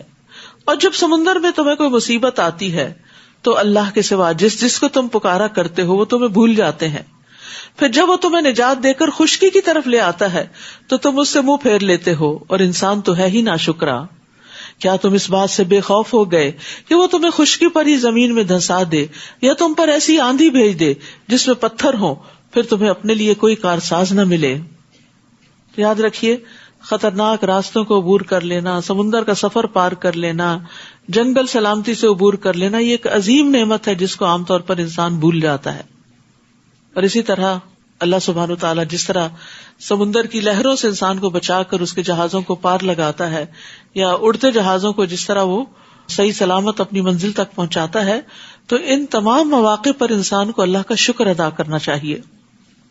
یا اس بات سے بے خوف ہو کہ وہ دوبارہ تمہیں سمندر میں لوٹا دے، پھر تم پر سخت آندھی بھیج دے جو تمہارے کفر کی پاداش میں تمہیں غرق کر دے، پھر تمہیں ہمارے خلاف کوئی پیچھا کرنے والا بھی نہ ملے. یعنی ہوتا یہ ہے کہ انسان مشکل وقت میں اللہ کو پکارتا ہے، جب مشکل چلی جاتی ہے تو بھول جاتا ہے. تو اللہ تعالیٰ اس کو یاد دلا رہے ہیں کہ کیا پھر تم مشکل میں نہیں پھنس سکتے. تو آئندہ کے لیے یاد رکھو کہ پھر بھی تمہیں اپنے ربی کے پاس جانا ہے، تو اس سے اپنا تعلق درست رکھو. وَلَقَدْ كَرَّمْنَا بَنِي آدَمَ وَحَمَلْنَاهُمْ فِي الْبَرِّ وَالْبَحْرِ وَرَزَقْنَاهُمْ مِنَ الطَّيِّبَاتِ وَفَضَّلْنَاهُمْ عَلَى كَثِيرٍ مِّمَّنْ خَلَقْنَا تَفْضِيلًا. بلا شبہ ہم نے بنی آدم کو بزرگی عطا کی. یعنی اس میں تمام انسان شامل ہیں کہ ان کو باقی ساری مخلوقات پر فوقیت ہے. خلق لکم ما فی الارض جمیعا، تمہارے لیے ہے زمین میں جو کچھ ہے سارے کا سارا. اور بر و بحر میں انہیں سواری مہیا کی، کھانے کو پاکیزہ چیزیں دی، اور جو کچھ ہم نے پیدا کیا ان میں سے کثیر مخلوق پر نمایاں فوقیت دی. جس دن ہم ہر گروہ کو اس کے پیشوا کے ساتھ بلائیں گے، پھر جس کو اس کا نامہ اعمال دائیں ہاتھ میں دیا گیا تو ایسے لوگ اپنا نامہ اعمال پڑھیں گے اور ان پر ذرہ برابر بھی ظلم نہ کیا جائے گا. یعنی قیامت کے دن جس کو نامہ اعمال دائیں ہاتھ میں مل گیا وہ بڑا ہی خوش قسمت ہے، وہ عذاب سے بچ گیا.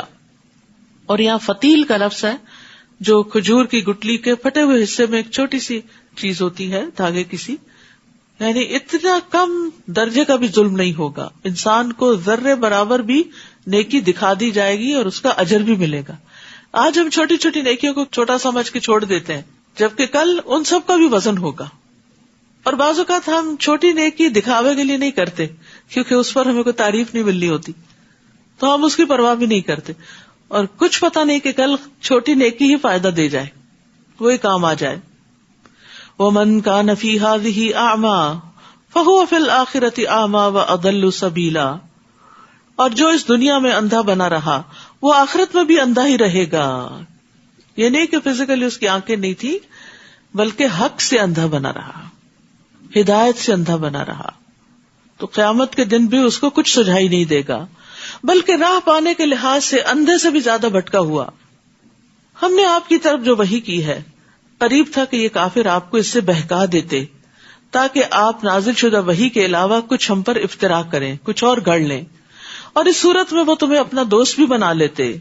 اور اگر ہم آپ کو ثابت قدم نہ رکھتے تو قریب تھا کہ آپ ان کی طرف تھوڑا بہت جھک جاتے. تو یاد رکھیے ایمان میں ثابت قدمی اللہ کی طرف سے ملتی ہے.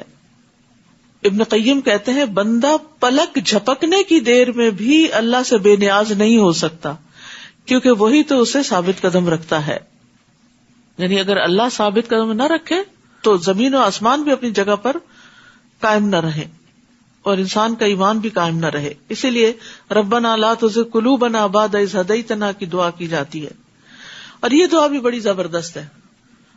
اللہم رحمتک ارجو فلا تکلنی الی نفسی طرفۃ عین واصلح لی شانی کلہ لا الہ الا انت.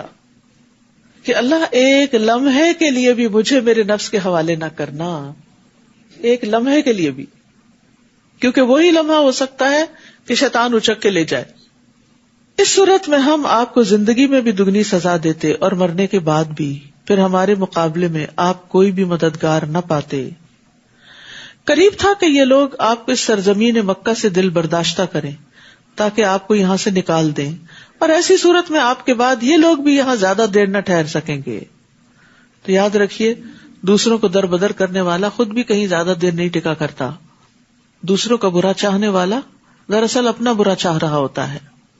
ہم نے آپ سے پہلے جو رسول بھیجے ان میں ہمارا یہی دستور رہا ہے، اور ہمارے اس قانون میں آپ تفاوت نہیں پائیں گے.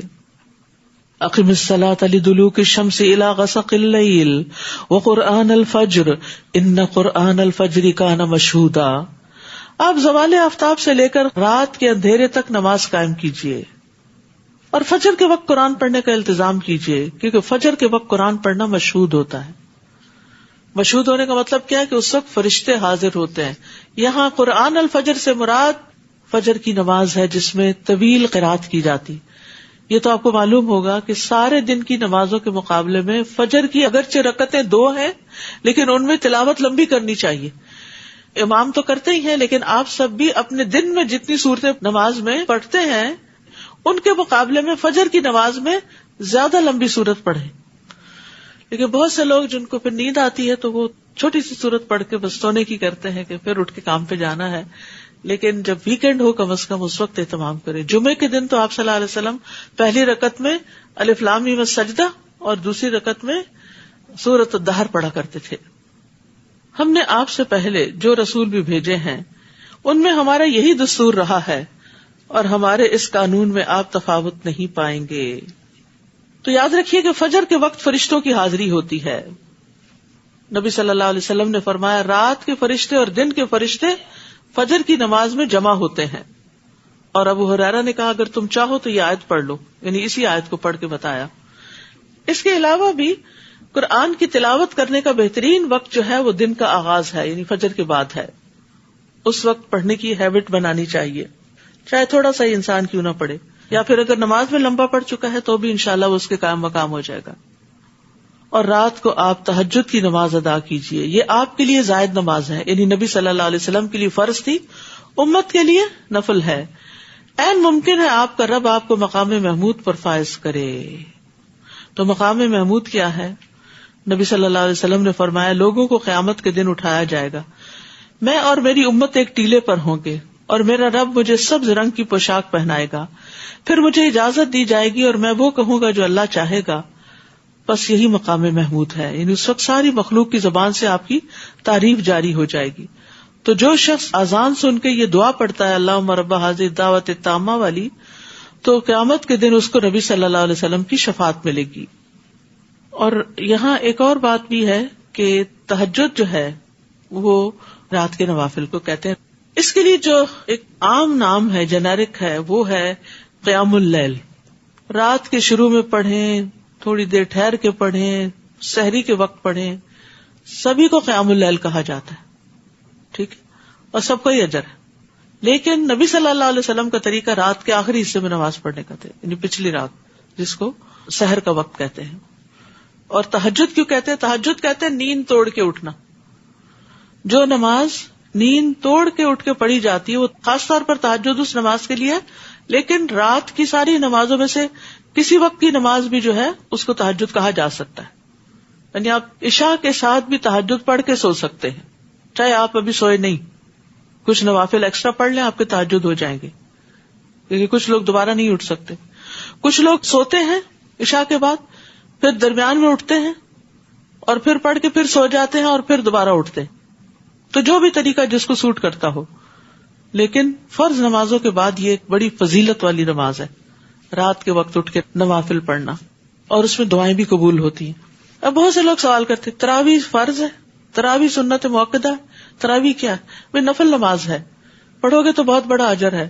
من قام رمضان ایمانا واحتسابا غفر له ما تقدم من ذنبه، جو رمضان کی راتوں کو قیام کرے گا ایمان اور ثواب کی نیت سے، اس کے پچھلے سارے گناہ معاف ہو جائیں گے. تو یہ گناہوں کی معافی کا ذریعہ بھی ہے. وقل رب ادخلنی مدخل صدق واخرجنی مخرج صدق واجعل لی من لدنک سلطانا نصیرا. اور دعا کیجئے، اے میرے رب جہاں بھی تو مجھے لے جائے سچائی کے ساتھ لے جا، اور جہاں سے نکالے تو سچائی کے ساتھ نکال، اور اپنے ہاتھ سے ایک اقتدار کو میرا مددگار بنا دے. وقل جاء الحق وزهق الباطل ان الباطل كان زهوقا. اور کہہ دیجئے کہ حق آ گیا اور باطل چلا گیا، بے شک باطل جانے والا ہی ہے.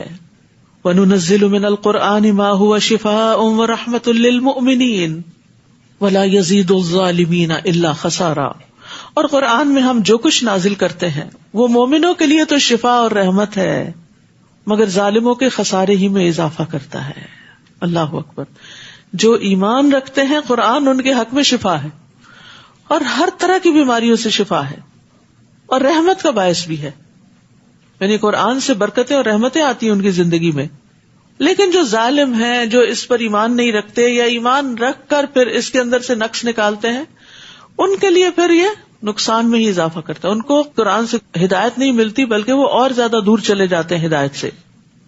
مجاہد اور قتادہ کہتے ہیں جو بھی اس قرآن کے ساتھ مجلس اختیار کرتا ہے، اکیلے یا سب کے ساتھ مل کے، جیسے ہم یہاں بیٹھے ہوئے ہیں، تو جب وہ اٹھ کر جاتا ہے یا تو وہ اضافے کے ساتھ اٹھتا ہے یا کمی کے ساتھ اٹھتا ہے.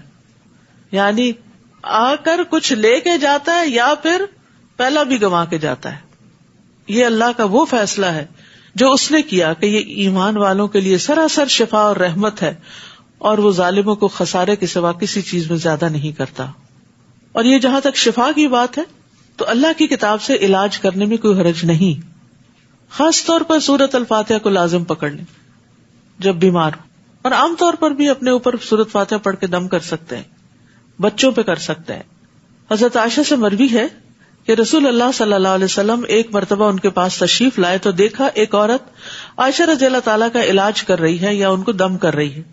آپ نے اس سے فرمایا کتاب اللہ کے ساتھ اس کا علاج کرو. پہلے بھی آپ کو بتایا گیا تھا آیات شفا کا، اور پھر نبی صلی اللہ علیہ وسلم نے شفا کے لیے جو مسنون اذکار ہمیں بتایا وہ سب ایک کتاب میں اور پمفلٹ اور کارڈ میں جمع کر دیے گئے ہیں. تو جب بھی کوئی بیمار ہو تو دوا لیں، اچھی تیمارداری کریں مریض کی، لیکن اس میں سب سے بہترین تیمارداری کیا ہے کہ آپ اس پر قرآن پڑھ کر دم کریں. اور اسی طرح یہاں یہ کہا گیا کہ ظالموں کے خسارے میں اضافہ کرتا ہے، تو ہمیں اپنے آپ کو ظلم سے بچانا چاہیے. ظلم کرنے والے قرآن سے فائدہ نہیں اٹھا سکتے.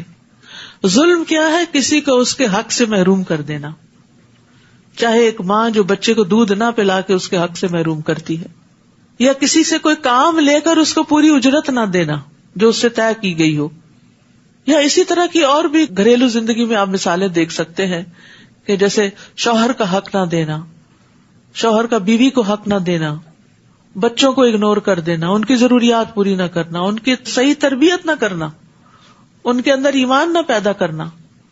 تو ظلم کی کئی قسمیں ہیں. کل بھی میں نے 3 قسمیں بتائی تھی، اللہ اور بندے کے بیچ میں، بندوں اور بندوں کے بیچ میں، اور اللہ کے بارے میں، یعنی جیسے شرک.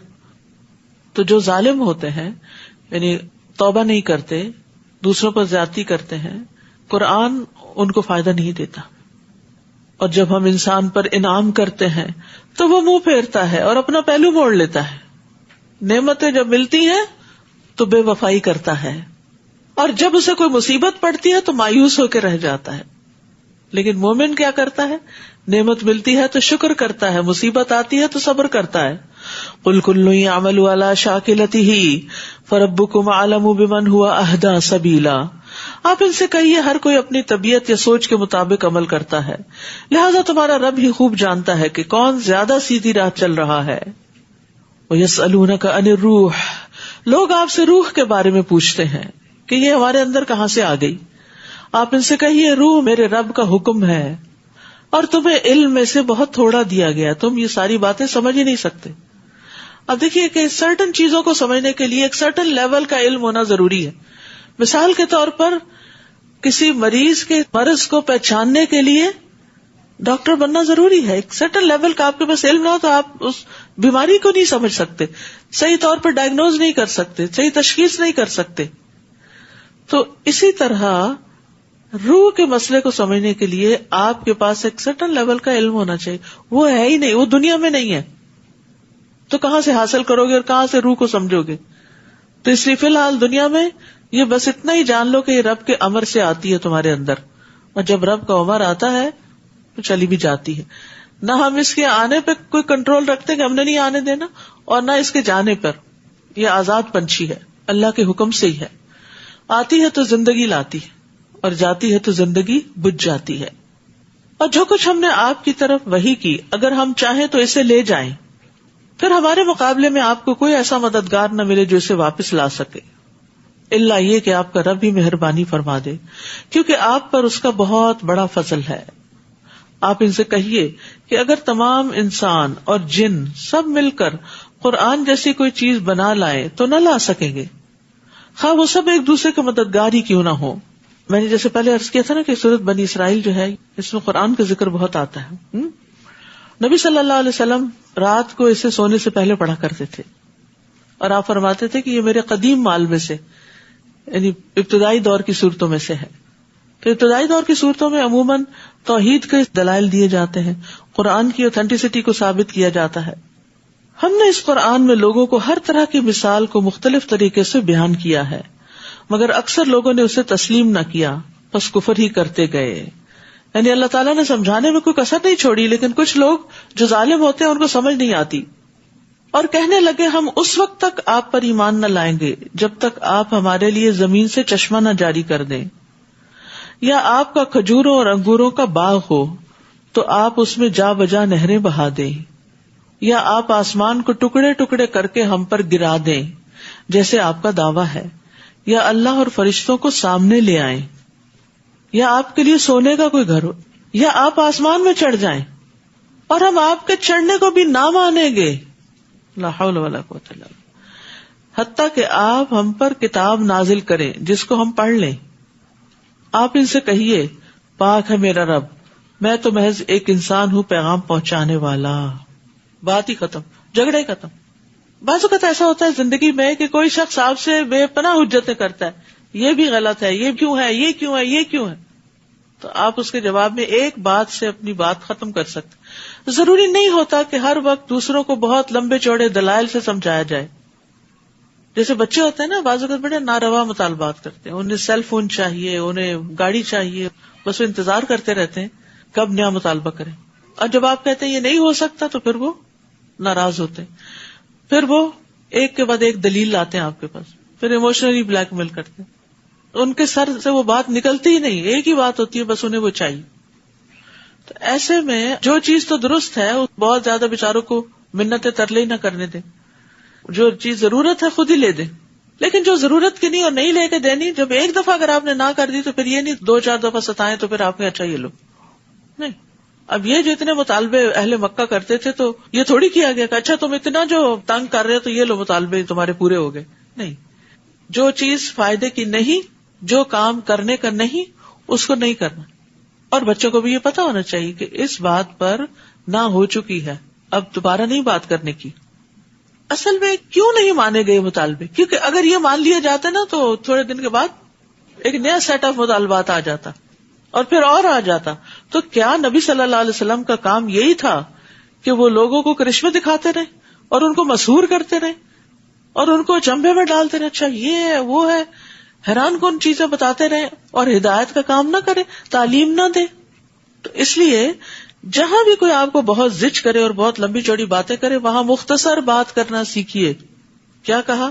قل، ان ساری باتوں کے جواب میں سبحان ربی، پاک ہے میرا رب. وہ لا سکتا ہے سارے معجزے، لیکن هل كنت الا بشرا رسولا، کیا میں ایک بشر رسول کے سوا کچھ اور بھی ہوں؟ یہاں یہ بات بھی پتہ چلتی ہے کہ نبی صلی اللہ علیہ وسلم اللہ کے رسول ضرور تھے اور اس کے ساتھ بشر بھی تھے.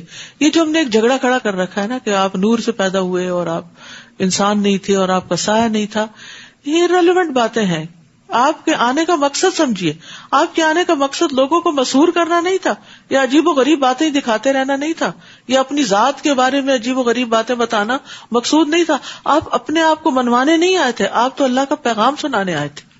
تو اسی طرح داعی دین کو بھی اپنے مقصد پہ فوکس ہونا چاہیے. بعض اوقات ہم ایسی چیزوں سے لوگوں کو دین کی طرف لانا چاہتے ہیں کہ ہائے وہ کسی طرح اٹریکٹ ہو جائیں. بات یہ کہ جس کے اندر سچی طلب ہے وہ آپ کی سچی بات سے ہی اٹریکٹ ہو جائے گا. اخلاص میں بڑا وزن ہوتا ہے. اپنے اندر سنسیئرٹی پیدا کریں، اپنے کاموں کو اللہ کی خاطر کریں، تو اس میں آپ دیکھیں گے کہ سمپل طریقے سے بھی کوئی کام آپ کرتے ہیں تو بہت اچھا ہو جاتا ہے. بعض اوقات کسی 5 اسٹار ہوٹل میں آپ کو وہ سہولت نہیں ملتی کھانے کی جو آپ اپنی مٹی کی ہنڈیا میں کچھ بنا کے ٹیسٹ حاصل کر سکتے ہیں. تو بہت سی سمپل چیزیں، بیسک چیزیں ایسی ہوتی ہیں کہ جو بہت بہترین ہوتی ہیں. یہ صرف دھوکا ہوتا ہے نظر کا کہ چکا چوند والی چیزوں کی طرف انسان زیادہ اور آگے بڑھ جاتا ہے اور متاثر ہو جاتا ہے ان سے. تو انسان کو حقیقت پسند ہونا چاہیے. لوگوں کے پاس ہدایت آ جانے کے بعد انہیں ایمان لانے سے صرف یہ بات روکتی ہے جو وہ کہتے ہیں کیا اللہ نے انسان کو رسول بنا کے بھیجا؟ آپ ان سے کہیے اگر زمین میں فرشتے اطمینان سے چل پھر رہے ہوتے تو ہم آسمان سے ان کے لیے کوئی فرشتہ ہی رسول بنا کے بھیجتے. جب تم انسان ہو تو تمہارے لیے ایک رول ماڈل انسان کی شکل میں ہی آنا چاہیے. کیونکہ مقصد پہ غور کرو، مقصد پہ نظر رکھو کہ رسول کے آنے کا مقصد کیا ہے. آپ ان سے کہیے میرے اور تمہارے درمیان بس اللہ کی گواہی کافی ہے. وہ یقیناً اپنے بندوں سے باخبر ہے اور سب کچھ دیکھ رہا ہے. جسے اللہ ہدایت دے دے وہی ہدایت پا سکتا ہے، اور جسے وہ گمراہ کر دے تو ایسے لوگوں کے لیے اللہ کے سوا آپ کوئی مددگار نہ پائیں گے.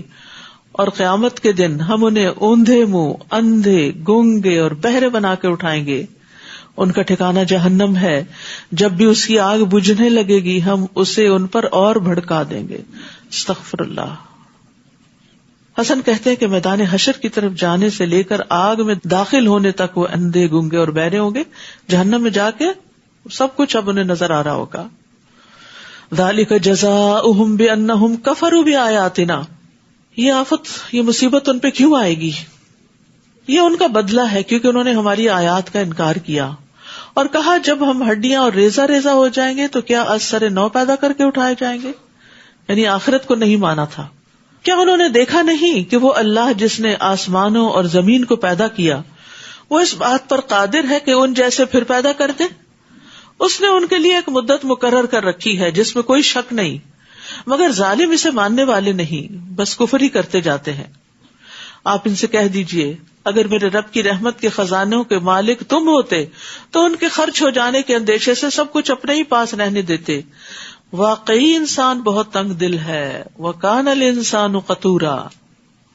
قطورا کا مطلب ہوتا ہے کنجوس اور مال کو خرچ کرنے سے روکنے والا، مال خرچ نہ کرے. اور ہم نے موسیٰ کو 9 نشانیاں عطا کی تھیں. تو بنی اسرائیل سے پوچھ لیجئے کہ جب موسیٰ ان کے پاس آئے تو فرعون نے ان سے کہا موسیٰ میں تو یہ سمجھتا ہوں کہ تجھ پر جادو کر دیا گیا ہے. موسیٰ نے جواب دیا تو خوب جانتا ہے کہ ان بصیرت افروز نشانیوں کو اس ہستی نے نازل کیا جو آسمانوں اور زمین کا مالک ہے. اور اے فرعون میں تو یہ سمجھتا ہوں کہ تو ہلاک ہی ہو کر رہے گا. اب فرعون نے یہ چاہا کہ بنی اسرائیل کو اس ملک سے اکھاڑ پھینکے تو ہم نے اسے اور جو اس کے ہمراہ تھے سب کو غرق کر دیا. اور اس کے بعد ہم نے بنی اسرائیل سے کہا کہ اس سرزمین میں آباد ہو جاؤ، پھر جب آخرت کے وعدے کا وقت آئے گا تو ہم تمہیں اکٹھا کر کے لے آئیں گے. یعنی دنیا میں تمہاری نسلیں جہاں کہیں بھی پھیل جائیں قیامت کے دن ہم تمہیں جمع کر لیں گے. وَبِالْحَقِّ أَنزَلْنَاهُ وَبِالْحَقِّ نَزَلَ.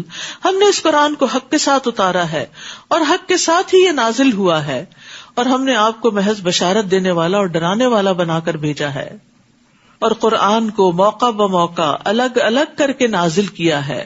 یعنی ایک ہی دفعہ نہیں آیا قرآن بلکہ تھوڑا تھوڑا کر کے آیا تاکہ آپ اسے وقفے وقفے سے لوگوں کو پڑھ کر سنائیں، اور اسے بتدریج تھوڑا تھوڑا کر کے نازل کیا ہے. یعنی قرآن تو ایک لائف ٹائم چیز ہے جس سے انسان فائدہ اٹھائے.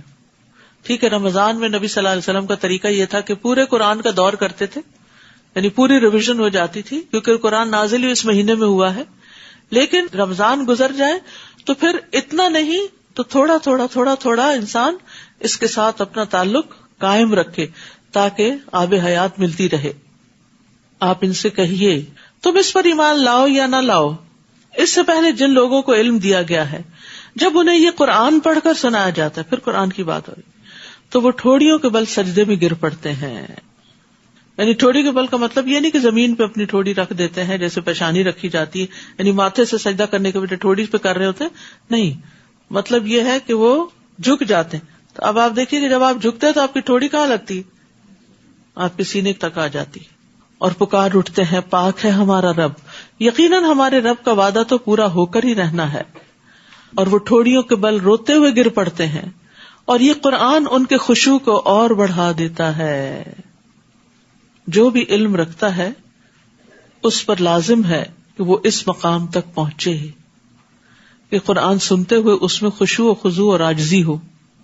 ہر قرآن پڑھنے سننے والے کے اندر یہ عاجزی آنی ضروری ہے کہ وہ پڑھتے پڑھتے پکار اٹھے رب کو اور رو پڑے.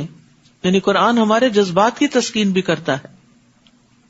مسند دارمی میں ابو محمد تیمی روایت کرتے ہیں، جسے ایسا علم دیا گیا جو اسے رونے پہ مجبور نہیں کرتا، وہ اس لائق ہے کہ اسے علم ہی نہ دیا جاتا. کیونکہ اللہ تعالیٰ نے علماء کی یہ صفت بیان کی ہے، علم والے قرآن پڑھ کے سن کے ان کی آنکھیں بھیگ جاتی ہیں، ان کی آنکھوں میں آنسو آ جاتے ہیں. نجاشی کے بارے میں 7ویں پارے کے شروع میں آپ نے پڑھا تھا، ترى اعینہم تفیض من الدمع مما عرفوا من الحق. نبی صلی اللہ علیہ وسلم نے ایک دفعہ عبداللہ بن مسعود سے کہا کہ تم مجھے قرآن پڑھ کر سناؤ، تو انہوں نے سورۃ النساء کی آیات تلاوت کی. تو جب اس آیت پہ پہنچے فَكَيْفَ إِذَا جِئْنَا مِن كُلِّ أُمَّةٍ بِشَهِيدٍ آخر تک، تو وہ کہتے ہیں میں نے اپنا سر اٹھایا. نبی صلی اللہ علیہ وسلم اس وقت رو رہے تھے، یعنی عبداللہ بن مسعود تو پڑھ رہے تھے، تو کسی آدمی نے ان کو ٹھوکا دیا کہ دیکھو نبی صلی اللہ علیہ وسلم رو رہے ہیں. تو پھر وہ کہتے ہیں کہ میں نے سر اٹھایا تو دیکھا کہ آپ کے آنسو بہ رہے ہیں.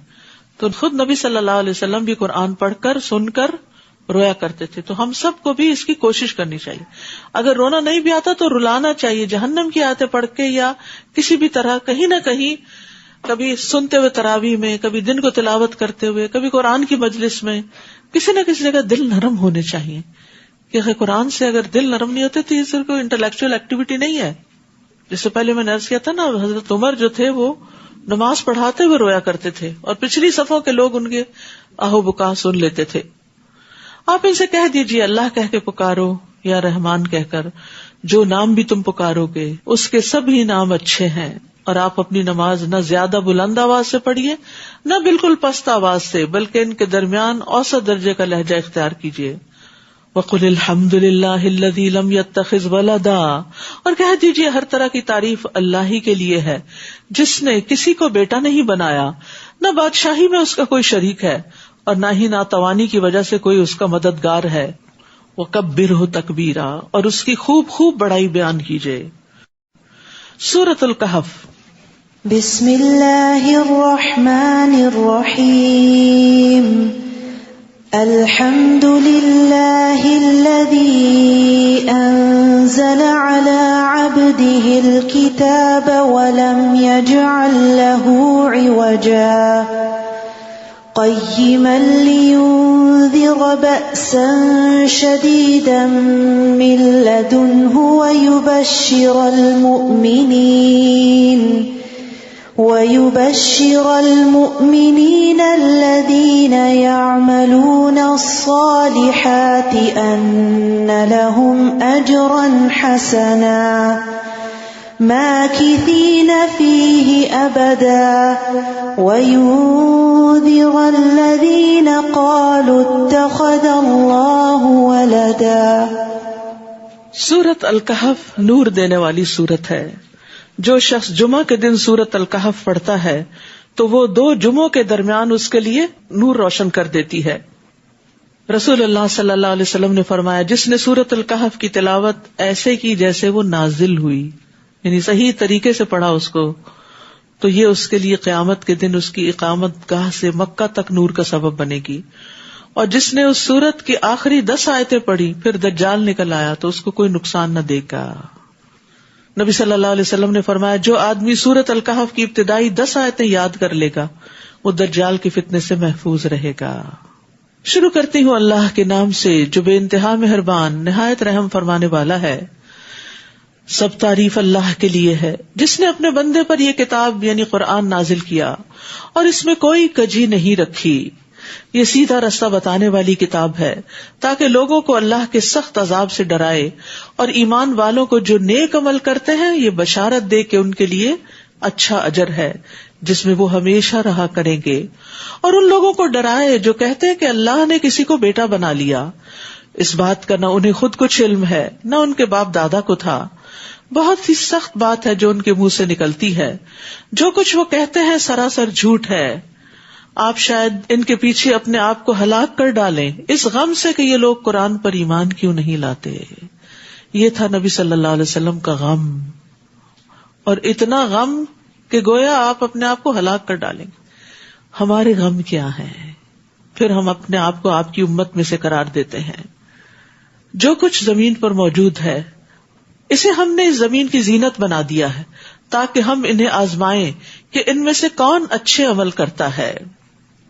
یعنی دنیا میں اللہ نے طرح طرح کی اٹریکشنز رکھ دی ہیں، لیکن ان سب میں ہمارا امتحان ہے کہ ان کے اندر رہتے ہوئے ہم اللہ کو کتنا یاد کرتے ہیں. یہ چیزیں ہمیں اللہ کی یاد دلاتی ہیں یا اللہ ہی سے غافل کر دیتی ہیں. یہ جو کچھ زمین پر ہے ہم اسے چٹیل میدان بنا دینے والے ہیں. یہ سب ختم ہو جائے گا. کیا آپ یہ سمجھتے ہیں کہ غار والوں اور کتبہ والوں کا معاملہ ہماری نشانیوں میں سے کوئی بڑی عجیب نشانی تھا؟ اصحاب الکہف کا قصہ یہاں بیان ہو رہا ہے. جب ان نوجوانوں نے غار میں پناہ لی تو کہنے لگے اے ہمارے رب اپنی جناب سے ہمیں رحمت عطا فرما اور اس معاملے میں ہمیں رہنمائی عطا کر. یہ کچھ نوجوان تھے جو ایمان لے آئے تھے، جو توحید پر تھے، جبکہ ان کے وقت کا بادشاہ اور سب لوگ جو تھے وہ شرک پر تھے اور شرک ہی کی طرف بلاتے تھے. تو انہوں نے اپنا دین بچانے کے لیے ہجرت کی تھی. ہجرت چونکہ نبی صلی اللہ علیہ وسلم بھی ہجرت کرنے والے تھے تو اس موقع پر یہ صورتیں نازل ہوئی. تو اس سے یہ پتہ چلتا ہے کہ اگر کسی جگہ پر رہ کر انسان کا دین ایمان خطرے میں ہو تو اسے وہاں سے نکل جانا چاہیے، کیونکہ زمین وسیع ہے اور ایسی جگہ تلاش کرنی چاہیے جہاں وہ اللہ کی عبادت کر سکے اور اس جگہ پر نہ رہے جہاں اس کے لیے فتنہ ہو. ہم دیکھتے ہیں کہ ہر دور میں لوگوں نے دین کی خاطر اپنا گھر بار، رشتہ دار، اموال، اولاد سب کچھ چھوڑ دی. اسی طرح فتنوں سے بچنے کے لیے بھی رسول اللہ صلی اللہ علیہ وسلم نے فرمایا وہ زمانہ قریب ہے جب مسلمان کا بہترین مال بکریاں ہوں گی جن کو لے کے وہ پہاڑوں کی چوٹیوں اور بارش کے مقامات کی طرف نکل جائے گا. وہ فتنوں سے راہ فرار اختیار کر کے اپنے دین کو بچا لے گا. یعنی ایسی جگہوں پہ رہنے کی بجائے جہاں پر دین پہ عمل کرنا مشکل ہے اس جگہ کو چھوڑ کر وہاں چلا جائے گا جہاں اس کے لیے سہولت ہوگی. کیونکہ آخرت میں یہ نہیں پوچھا جائے گا کہ دنیا کتنی کمائی، یہ پوچھا جائے گا کہ دین کتنا بچایا. تو ہم نے انہیں اس غار میں تھپکی دے کر کئی سال تک کے لیے سلا دیا. پھر ہم نے انہیں اٹھایا تاکہ معلوم کریں کہ ہر دو فریق میں سے کون اپنی مدت قیام کا ٹھیک حساب رکھتا ہے. ہم آپ کو ان کا بالکل سچا واقعہ بتاتے ہیں. وہ چند نوجوان تھے جو اپنے رب پر ایمان لے آئے تھے اور ہم نے انہیں مزید رہنمائی بخشی اور ہم نے ان کے دلوں کو اس وقت مضبوط کر دیا جب انہوں نے کھڑے ہو کر اعلان کیا کہ ہمارا رب تو وہی ہے جو آسمانوں اور زمین کا رب ہے، ہم اس کے سوا کسی کو الہ نہیں پکاریں گے. اگر ہم ایسا کریں تو یہ بعید از عقل بات ہوگی. تو اللہ سبحانہ تعالیٰ نے ان کے ارادے کے بعد ان کو سارے اسباب بھی مہیا کر دیے، ان کے دل کو جما دیا. یاد رکھیے جب سچی نیت اور اخلاص کے ساتھ انسان کسی نیکی کے کام کا ارادہ کر لیتا ہے تو اللہ تعالیٰ اس کے لیے رستے بھی بنا دیتا ہے. پھر آپس میں کہنے لگے یہ ہماری قوم کے لوگ جنہوں نے اللہ کے سوا دوسروں کو الہ بنا رکھا ہے، تو پھر یہ ان کے الہ ہونے پر کوئی واضح دلیل کیوں نہیں لاتے؟ بھلا اس شخص سے بڑا ظالم اور کون ہو سکتا ہے جو اللہ پر تہمت لگائے.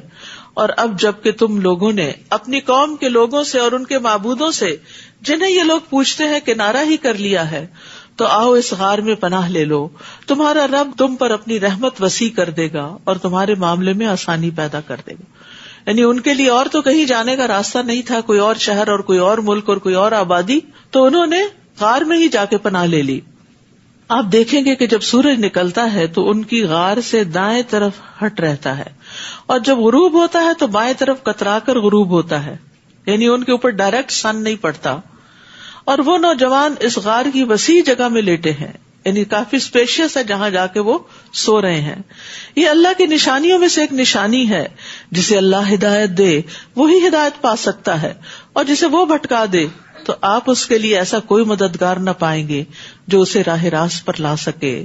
آپ سمجھیں گے کہ وہ جاگ رہے ہیں حالانکہ وہ سو رہے ہیں، کیونکہ وہ سائیڈز بدلتے تھے. ہم ان کی دائیں اور بائیں کروٹ بدلتے رہتے ہیں، اور ان کا کتا اس غار کے دہانے پر اپنے بازو پھیلائے ہوئے ہے. اگر تو انہیں جھانک کر دیکھے تو دہشت کے مارے بھاگ نکلے. یعنی ایسا سین ہے وہاں کہ کوئی ٹھہر نہیں سکتا. یہ ساری اللہ تعالیٰ نے ان کی حفاظت کے لیے انتظام کر رکھے تھے. ان کے کروٹیں بدلوانا، ان کے کتے کو وہاں بٹھانا، اور پھر وہاں پر ایسا اندھیرا ہونا کہ کوئی وہاں داخل ہونے کی جرت نہ کرے. اسی طرح ہم نے انہیں اٹھایا 309 سال کے بعد. دن کے ابتدائی حصے میں گئے تھے اور اٹھے تھے آخری حصے میں، تاکہ وہ آپس میں کچھ سوال و جواب کریں. ان میں سے ایک نے کہا، بھلا تم کتنی مدت اس حال میں پڑے رہے؟ ان میں سے کچھ نوجوانوں نے کہا، یہی کوئی ایک دن یا دن کا کچھ حصہ. جیسے بہت گہری نیند سونے والا جب اٹھتا ہے تو اس کو پتہ نہیں چلتا کہ ٹائم کیا ہے. بعض اوقات آپ دن میں سو رہے ہوتے ہیں اور آپ سوچتے ہیں شاید رات ہے.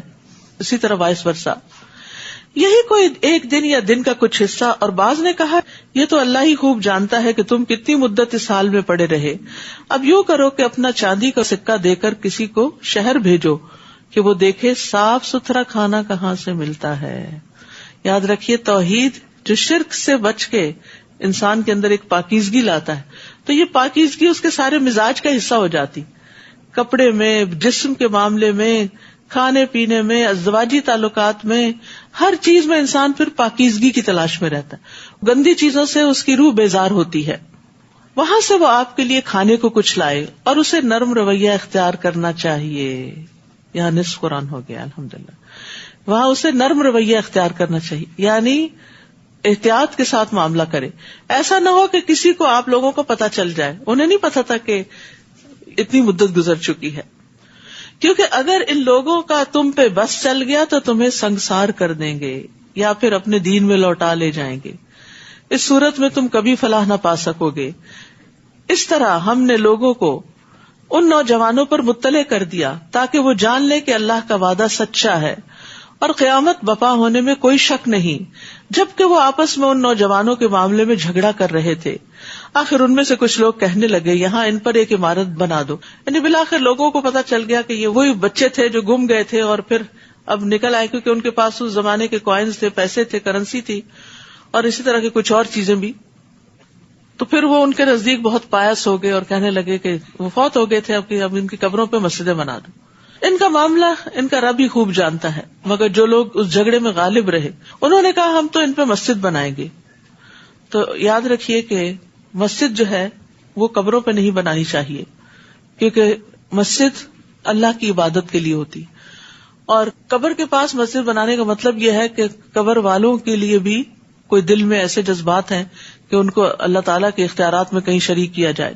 کچھ لوگ کہتے ہیں کہ یہ نوجوان 3 تھے، چوتھا ان کا کتا تھا. کچھ کہتے ہیں 5 تھے، چھٹا ان کا کتا تھا.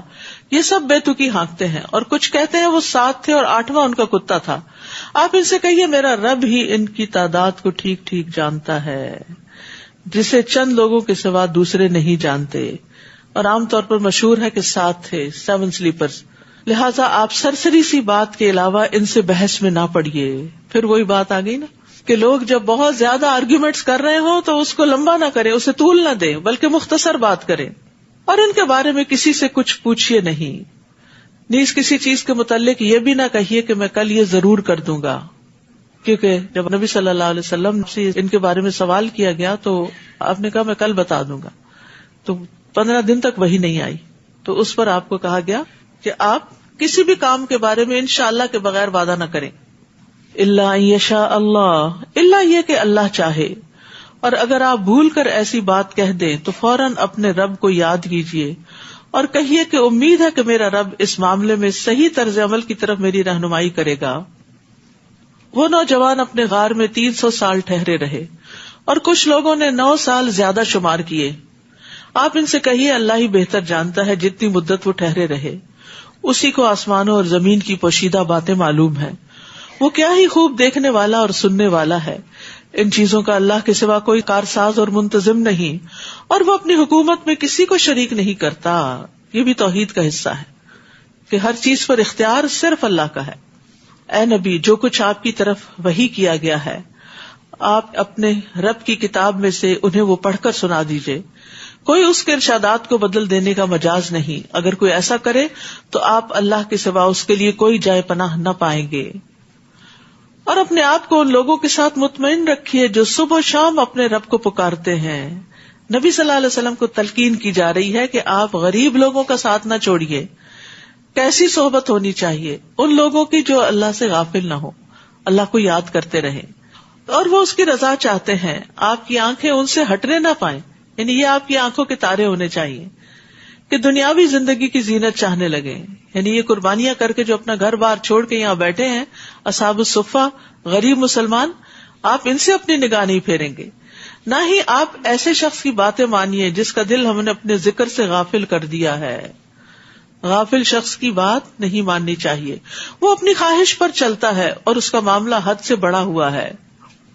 نیز آپ انہیں کہیے کہ حق تو وہ ہے جو تمہارے رب کی طرف سے آ چکا. اب جو چاہے اسے مان لے اور جو چاہے اس کا انکار کر دے. ہم نے ظالموں کے لیے ایسی آگ تیار کر رکھی ہے جس کی کناتیں اسے گھیرے ہوئے ہیں، اور اگر وہ پانی مانگیں گے تو انہیں پینے کو جو پانی دیا جائے گا وہ پگھلے ہوئے تانبے کی طرح گرم اور ان کے چہرے بھون ڈالے گا. استغفر اللہ.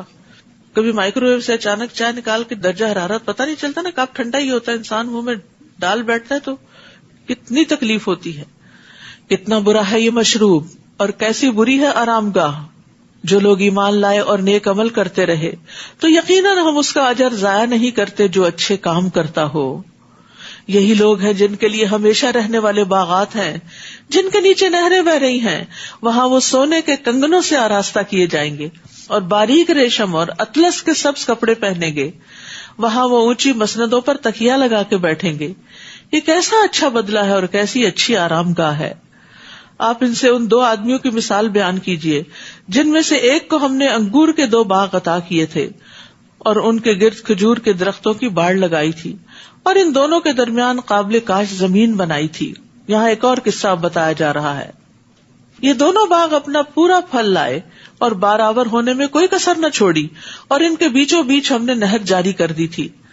اسے ان درختوں کا پھل ملتا رہا تو ایک دن وہ گفتگو کے دوران اپنے ساتھی سے کہنے لگا، میں تجھ سے زیادہ مالدار ہوں اور افرادی قوت بھی زیادہ رکھتا ہوں، میرے چاہنے والے بھی بڑے ہیں.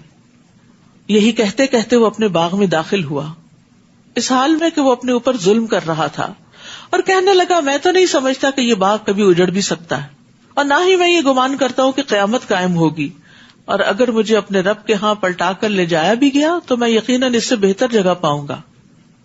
کیسے فریب میں ہوتا ہے انسان، غلط کام کرنے کے باوجود بھی وہ اپنے آپ کو حق پہ سمجھتا ہے. اس کے ہمسائے نے گفتگو کرتے ہوئے اس سے کہا، کیا تو کفر کرتا ہے اس ذات سے جس نے تجھے مٹی سے اور پھر نطفے سے پیدا کیا اور تجھے ایک پورا آدمی بنا کھڑا کیا؟ رہی میری بات تو اللہ ہی ہے اور میں اس کے ساتھ کسی کو شریک نہیں بناتا. اور جب تو اپنے باغ میں داخل ہوا تو یہ کیوں نہ کہا کہ ماشاء اللہ لا قوت الا باللہ. وہی ہوتا ہے جو اللہ چاہتا ہے، اور اللہ کی توفیق کے بغیر کسی کا کچھ زور نہیں. پیچھے انشاءاللہ کا سکھایا گیا اور یہاں ماشاء اللہ کا. یہ کلمات ہماری زندگی کا حصہ ہونے چاہیے. بھلا دیکھو، اگر میں مال اور اولاد میں تم سے کمتر ہوں تو عین ممکن ہے کہ میرا رب مجھے تیرے باغ سے بہتر باغ عطا کر دے. کتنا آپٹیمسٹک اپروچ ہے. اور تیرے باغ پر آسمان سے کوئی آفت بھیج دے، یعنی یہ دن بدل بھی تو سکتے ہیں جس سے وہ چٹیل میدان بن کر رہ جائے، اس کا پانی گہرا چلا جائے اور تو پانی نکال بھی نہ سکے. آخر یوں ہوا کہ باغ کے پکے ہوئے پھل کو عذاب نے آ گھیرا، اور جو کچھ وہ باغ پہ خرچ کر چکا تھا اس پر اپنے دونوں ہاتھ ملتا رہ گیا. وہ باغ اپنی چھتریوں پر گرا پڑا تھا. اب وہ کہنے لگا، کاش میں نے اپنے رب کے ساتھ کسی کو شریک نہ کیا ہوتا. اللہ کے سوا کوئی جماعت ایسی نہ تھی جو اس کی مدد کرتی، اور وہ خود بھی اس آفت کا مقابلہ نہ کر سکا. اب اسے معلوم ہوا کہ مکمل اختیار تو اللہ برحق کو ہے، وہی اچھا ثواب دینے والا اور انجام بخیر دکھانے والا ہے. جس سے کیا پتہ چلتا ہے کہ جو لوگ دولت پر بھروسہ کرتے ہیں تو دولت ڈھلتی چھاؤں ہوتی ہے، وہ کسی کی بھی وفادار نہیں ہوتی. مال کا مطلب بھی کیا ہوتا ہے؟ ڈھل جانے والا. اسے ہمیشہ آپ کے پاس نہیں رہنا، وہ کسی نہ کسی وجہ سے وہ آپ سے کسی اور کی طرف چلا جائے گا. اس لیے جب تک وہ آپ کے پاس ہے خوب فائدہ اٹھا لیں، آخرت بنا لیں. نیزن کے لیے دنیا کی زندگی کی مثال بیان کیجیے. جیسے ہم نے آسمان سے پانی برسایا جس سے زمین کی نباتات گھنی ہوئی، پھر وہ نباتات ایسا بھس بن گئی جسے ہوائیں اڑائے پھرتی ہیں، اور اللہ ہر چیز پر مکمل اختیار رکھتا ہے. یہاں دنیا کو پانی سے تشبیہ دی گئی ہے کیونکہ پانی بھی ایک حالت میں قائم نہیں رہتا، دنیا کی بھی ایک حالت نہیں رہتی، اور دنیا انسان کے لیے آزمائشوں کی جگہ بنی رہتی، تبدیلیوں کی جگہ. المال والبنون زینۃ الحیات الدنیا والباقیات الصالحات خیر عند ربک ثوابا وخیر املا. یہ مال اور بیٹے تو محض دنیا کی زندگی کی رونق ہیں، ورنہ آپ کے رب کے ہاں باقی رہنے والی نیکیاں ہی ثواب کے لحاظ سے بھی بہتر ہیں اور اچھی امیدیں لگانے کے لحاظ سے بھی. اور جس دن ہم پہاڑوں کو چلائیں گے اور آپ زمین کو بالکل چٹیل اور ہموار دیکھیں گے اور ہم لوگوں کو جمع کریں گے تو ان میں سے کسی کو بھی باقی نہیں چھوڑیں گے. قیامت کے دن کوئی بھی بچ کے نہیں جا سکے گا، کوئی کہیں بھی نہیں چھپ سکے گا، اور وہ اپنے رب کے حضور صف بستہ پیش کیے جائیں گے. تو اللہ تعالیٰ ان سے فرمائیں گے آخر تم ہمارے پاس اسی طرح آ گئے جیسے ہم نے پہلی بار تمہیں پیدا کیا تھا، بلکہ تم تو یہ سمجھے بیٹھے تھے کہ ہم نے تمہارے لیے کوئی وعدے کا وقت مقرر ہی نہیں کیا تھا. وعدے کا وقت سے مراد آخرت کا دن. اور نامہ اعمال ہر ایک کے سامنے رکھ دیا جائے گا تو آپ مجرموں کو دیکھیں گے کہ وہ اعمال کے مندرجات سے ڈر رہے ہوں گے، کہیں گے ہائے ہماری کم بختی، اس کتاب نے نہ تو کوئی چھوٹی بات چھوڑی اور نہ ہی کوئی بڑی بات، سبھی کچھ ریکارڈ کر لیا، اور جو کام وہ کرتے رہے سب اس میں موجود پائیں گے، اور آپ کا رب کسی پر ذرا برابر بھی ظلم نہیں کرے گا. تو اس سے یہ پتہ چلتا ہے کہ انسان کے کبیرہ گناہوں کے علاوہ صغیرہ گناہ بھی لکھے جاتے ہیں، اور قیامت کے دن ذرا برابر بھی نیکی اور بدی انسان نے جو کی ہوگی وہ اس کے سامنے آ جائے گی. تو انسان چھوٹے گناہوں سے بھی بچے اور اللہ سے سوال کرے. وَإِذْ قُلْنَا لِلْمَلَائِكَةِ اسْجُدُوا لِآدَمَ فَسَجَدُوا إِلَّا إِبْلِيسَ كَانَ مِنَ الْجِنِّ فَفَسَقَ عَنْ أَمْرِ رَبِّهِ. اور وہ واقعہ یاد کرو جب ہم نے فرشتوں سے کہا کہ آدم کو سجدہ کرو تو ابلیس کے سوا سب نے سجدہ کیا، وہ جنوں میں سے تھا، اس لیے اپنے رب کے حکم سے سرتابی کی. کیا تم مجھے چھوڑ کر اسے اور اس کی اولاد کو اپنا دوست بناتے ہو، حالانکہ وہ تمہارا دشمن ہے. ایک ایسا برا بدل ہے جسے ظالم لوگ اختیار کر رہے ہیں. میں نے تو انہیں نہ اس وقت گواہ بنایا تھا جب آسمان اور زمین پیدا کیے تھے، اور نہ اس وقت جب خود انہیں پیدا کیا تھا، اور میں گمراہ کرنے والوں کو اپنا مددگار بنانے والا بھی نہیں. اور جس دن اللہ مشرکوں سے فرمائے گا ان معبودوں کو تو بلاؤ جنہیں تم میرا شریک خیال کرتے تھے، وہ انہیں پکاریں گے تو صحیح مگر وہ معبود انہیں کوئی جواب نہ دیں گے، اور ہم ان کے درمیان ہلاکت کا گڑھا یعنی جہنم مشترک کر دیں گے. تو یاد رکھیے قیامت کے دن کوئی کسی کے کام نہیں آنے والا، اور مجرم جب دوزخ کو دیکھیں گے تو انہیں یقین ہو جائے گا کہ وہ اس میں گرنے والے ہیں اور اس سے بچاؤ کی کوئی راہ نہیں پائیں گے. اور ہم نے قرآن میں لوگوں کو طرح طرح کی مثالوں سے سمجھایا ہے، مگر انسان اکثر باتوں میں جھگڑالو واقع ہوا ہے، بحث کرنے لگتا ہے، وہ نقص نکالنے لگتا ہے. اور جب لوگوں کے پاس ہدایت آ گئی تو انہیں اس پر ایمان لانے اور اپنے رب سے استغفار کرنے سے کس چیز نے روک دیا، سوائے اس کے کہ وہ اس بات کے منتظر ہیں کہ ان سے پہلے لوگوں کا سب معاملہ پیش آ جائے یا عذاب ان کے سامنے آ جائے.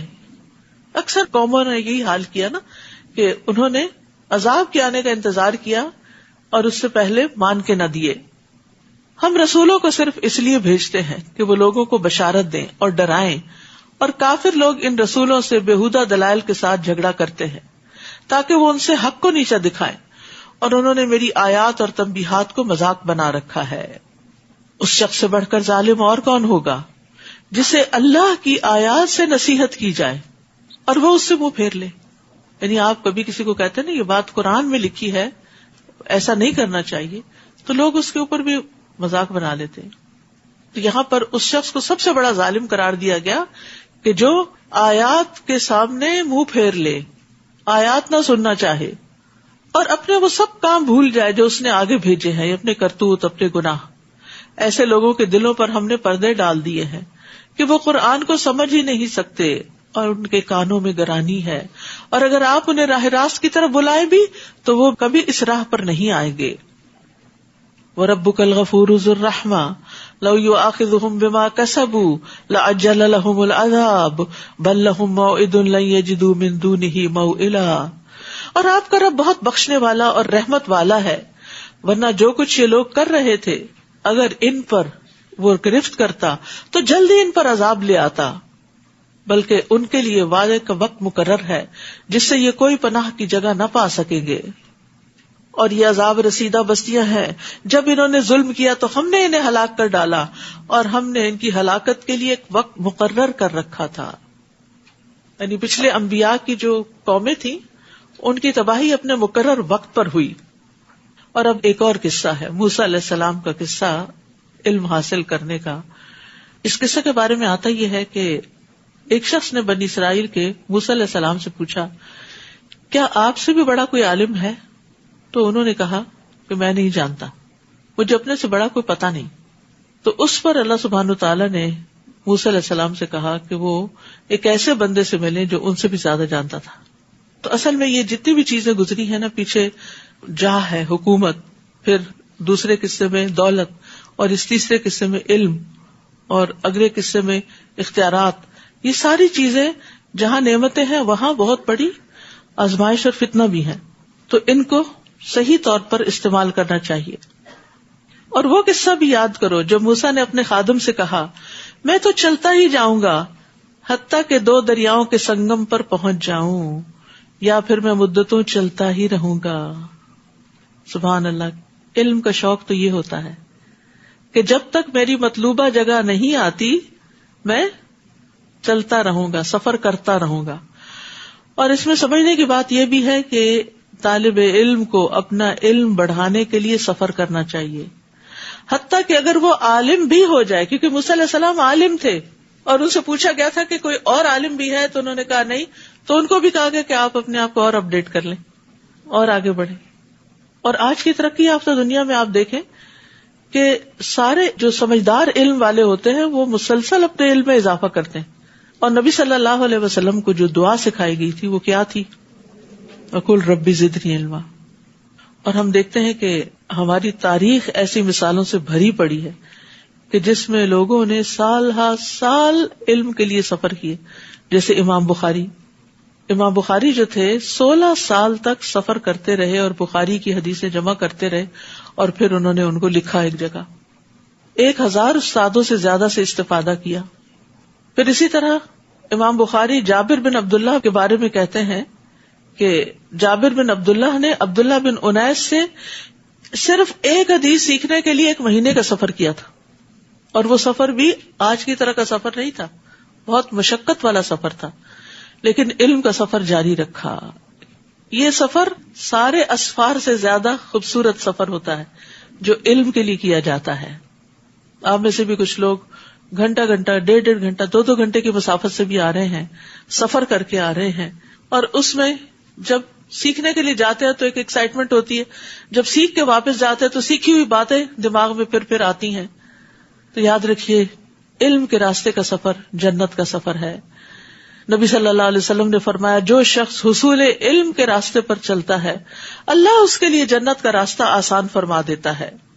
اب اس سفر پر جاتے ہوئے موسیٰ علیہ السلام نے اپنے ساتھ اپنے شاگرد یوشع بن نون کو بھی لے لیا. تو اب دونوں سفر کر رہے ہیں. فلما بلغا مجمع بینہما نسیا حوتہما. پھر جب وہ 2 دریاؤں کے سنگم پر پہنچ گئے تو اپنی مچھلی کو بھول گئے, اور اس مچھلی نے دریا میں سرنگ کی طرح اپنا راستہ بنا لیا. پھر جب وہ وہاں سے آگے نکل گئے تو موسیٰ نے اپنے خادم سے کہا, ہمارا کھانا لاؤ, اس سفر نے تو ہمیں بہت تھکا دیا ہے. تو کبھی کبھی سفر بہت تھکا بھی دیتا ہے اور اس کا اظہار بھی انسان کر لیتا ہے, تو کوئی بات نہیں. خادم نے جواب دیا, بھلا دیکھو جب ہم چٹان کے پاس ٹھہرے ہوئے تھے تو میں آپ سے مچھلی کی بات کرنا بھول گیا تھا. یہ اللہ کے حکم سے ہی آپ مچھلی لے کے چلے تھے، اور یہ ایک نشانی تھی کہ جہاں یہ مچھلی زندہ ہوگی، ظاہر ٹوکری میں ڈال کے لے گئے تھے، ٹوکری میں رکھی ہوئی مچھلی زندہ نہیں ہوتی، لیکن اللہ کے حکم سے اس کو ایک جگہ زندہ ہو کے پانی میں جانا تھا. وہی تمہاری جگہ ہوگی جہاں خضر تم سے ملیں گے. لیکن ہوا یہ کہ موسیٰ علیہ السلام وہاں سو گئے، اور جو ان کے شاگرد تھے وہ ان کو بتانا بھول گئے اور کافی آگے نکل گئے. تو وہ مچھلی دریا میں چلی گئی تھی. موسیٰ نے کہا اسی چیز کی تو ہمیں تلاش تھی. چنانچہ وہ اپنے قدموں کے نشانوں پر واپس آئے. یہ واپسی بڑی مشکل ہوتی ہے. وہاں انہوں نے ہمارے بندوں میں سے ایک بندے کو پایا جسے ہم نے اپنی رحمت سے نوازا تھا اور اپنے ہاتھ سے ایک خاص علم عطا کیا تھا. اور یہ بندہ کون تھا؟ خضر علیہ السلام. ان کی اصل حقیقت نہیں معلوم کہ کوئی انسان تھا یا کوئی جن تھا یا کوئی فرشتہ تھا. بہرحال اللہ کے بندوں میں سے ایک بندہ تھا. موسیٰ نے اس بندے خضر سے کہا اگر میں آپ کی پیروی کروں تو کیا آپ اس بھلائی کا کچھ حصہ مجھے بھی سکھا دیں گے جو آپ کو سکھائی گئی؟ کتنی عاجزی ہے کہ کیا آپ مجھے سکھائیں گے جو آپ کے پاس علم ہے؟ اس بندے نے کہا آپ میرے ساتھ کبھی صبر نہ کر سکیں گے، کیونکہ معلم کو طلب علم کی صعوبتوں مشقتوں کا اندازہ ہوتا ہے. بعض لوگ بہت ایکسائٹیڈ ہوتے ہیں ہم نے یہ کورس کرنا ہے، یہ پڑھنا ہے، لیکن پھر کیا ہوتا ہے تھوڑے ہی دن میں ہمت ہار بیٹھتے ہیں. تو انہوں نے کہا کہ یہ تو بڑا صبر والا علم ہے، اس میں تو بڑا صبر چاہیے، اور اتنا صبر تمہارے پاس نہیں. یاد رکھیے بڑے مقام تک پہنچنے کے لیے بڑی منزلیں طے کرنی پڑتی ہیں، اور بڑی منزلیں طے کرنے کے لیے زیادہ صبر کرنا پڑتا ہے انسان کو. جیسے اگر آپ پھولوں کی پنیری لگا لیں تو وہ اسی سیزن میں آپ کو پھول دے دیتے ہیں، لیکن اگر آپ کوئی درخت لگائیں تو کئی سال آپ کو انتظار کرنا پڑتا ہے. تو یہ انتظار صبر مانگتا ہے، اور بعض اوقات آپ اس کے پھل کھا بھی نہیں سکتے. تو انہوں نے کہا کہ آپ میرے ساتھ کبھی صبر نہ کر سکیں گے، اور جس واقعے کی حقیقت کا آپ کو علم نہ ہو اس پر آپ صبر کر بھی کیسے سکتے؟ ان کو معذور بھی سمجھا. موسیٰ نے کہا آپ انشاءاللہ مجھے صابر پائیں گے. ایکسائٹیڈ ہیں وہ، اور میں کسی معاملے میں آپ کی نافرمانی نہیں کروں گا. استاد اور شاگرد کے بیچ میں جو رشتہ ہوتا ہے وہ ایسا ہی ہوتا ہے. اگر شاگرد استاد کی بات ہی نہ مانے تو وہ سیکھ نہیں سکتا. مثلا استاد کہتا ہے 10 دفعہ یا 7 دفعہ سبق پڑھ کے آؤ، اور وہ نہیں پڑھتا، تو کہاں سے پھر اس کو یاد ہوگا؟ تو یہاں پر استاد اور شاگرد کے تعلقات کیسے ہونے چاہیے اس کا ذکر کیا گیا ہے. موسیٰ نے کہا آپ انشاءاللہ مجھے صابر پائیں گے، اور میں کسی معاملے میں آپ کی نافرمانی نہیں کروں گا. خضر نے کہا اچھا اگر آپ کو میرے ساتھ رہنا ہے تو پھر مجھ سے کوئی بات نہیں پوچھیں گے، نو کوشچن، حتیٰ کہ میں خود ہی آپ کو اس سے آگاہ کروں. چنانچہ وہ دونوں چل کھڑے ہوئے حتیٰ کہ ایک کشتی میں سوار ہوئے تو خضر نے اس کشتی میں شگاف ڈال دیا، سوراخ کر دیا. اب کشتی میں سوراخ کا مطلب کیا؟ سب کو ڈبونا. موسیٰ نے کہا کیا تم نے اس لیے شگاف ڈالا ہے کہ کشتی والوں کو ڈبو دو؟ یہ تو تم نے خطرناک کام کیا ہے، چپ نہ رہ سکے نا. خضر نے کہا میں نے کہا نہ تھا کہ تم میرے ساتھ صبر نہ کر سکو گے. موسیٰ نے جواب دیا مجھ سے جو بھول ہو گئی اس پر میری گرفت نہ کیجیے، اور میرے لیے میرا کام مشکل نہ بنائیے. چنانچہ وہ دونوں پھر چل کھڑے ہوئے حتیٰ کہ ایک لڑکے کو ملے جسے خضر نے مار ڈالا.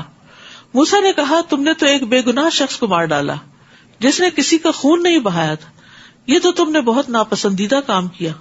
تو بہرحال علم کے راستے میں صبر کرنا، استاد کی بات ماننا، کیونکہ بعض اوقات پتہ نہیں ہوتا نا انسان کو کہ یہ بات کیوں کہی جا رہی ہے، اس کا نتیجہ کیا ہوگا، اور اس کا مقصد کیا ہے، اس کی حکمت کیا ہے. اور یہ صرف دینی علم ہی نہیں، دنیاوی علوم میں بھی صبر چاہیے ہوتا ہے. ایک ڈگری کو کئی سال چاہیے ہوتے ہیں، ڈاکٹر بننے کے لیے اس سے بھی زیادہ پڑھنا پڑتا ہے.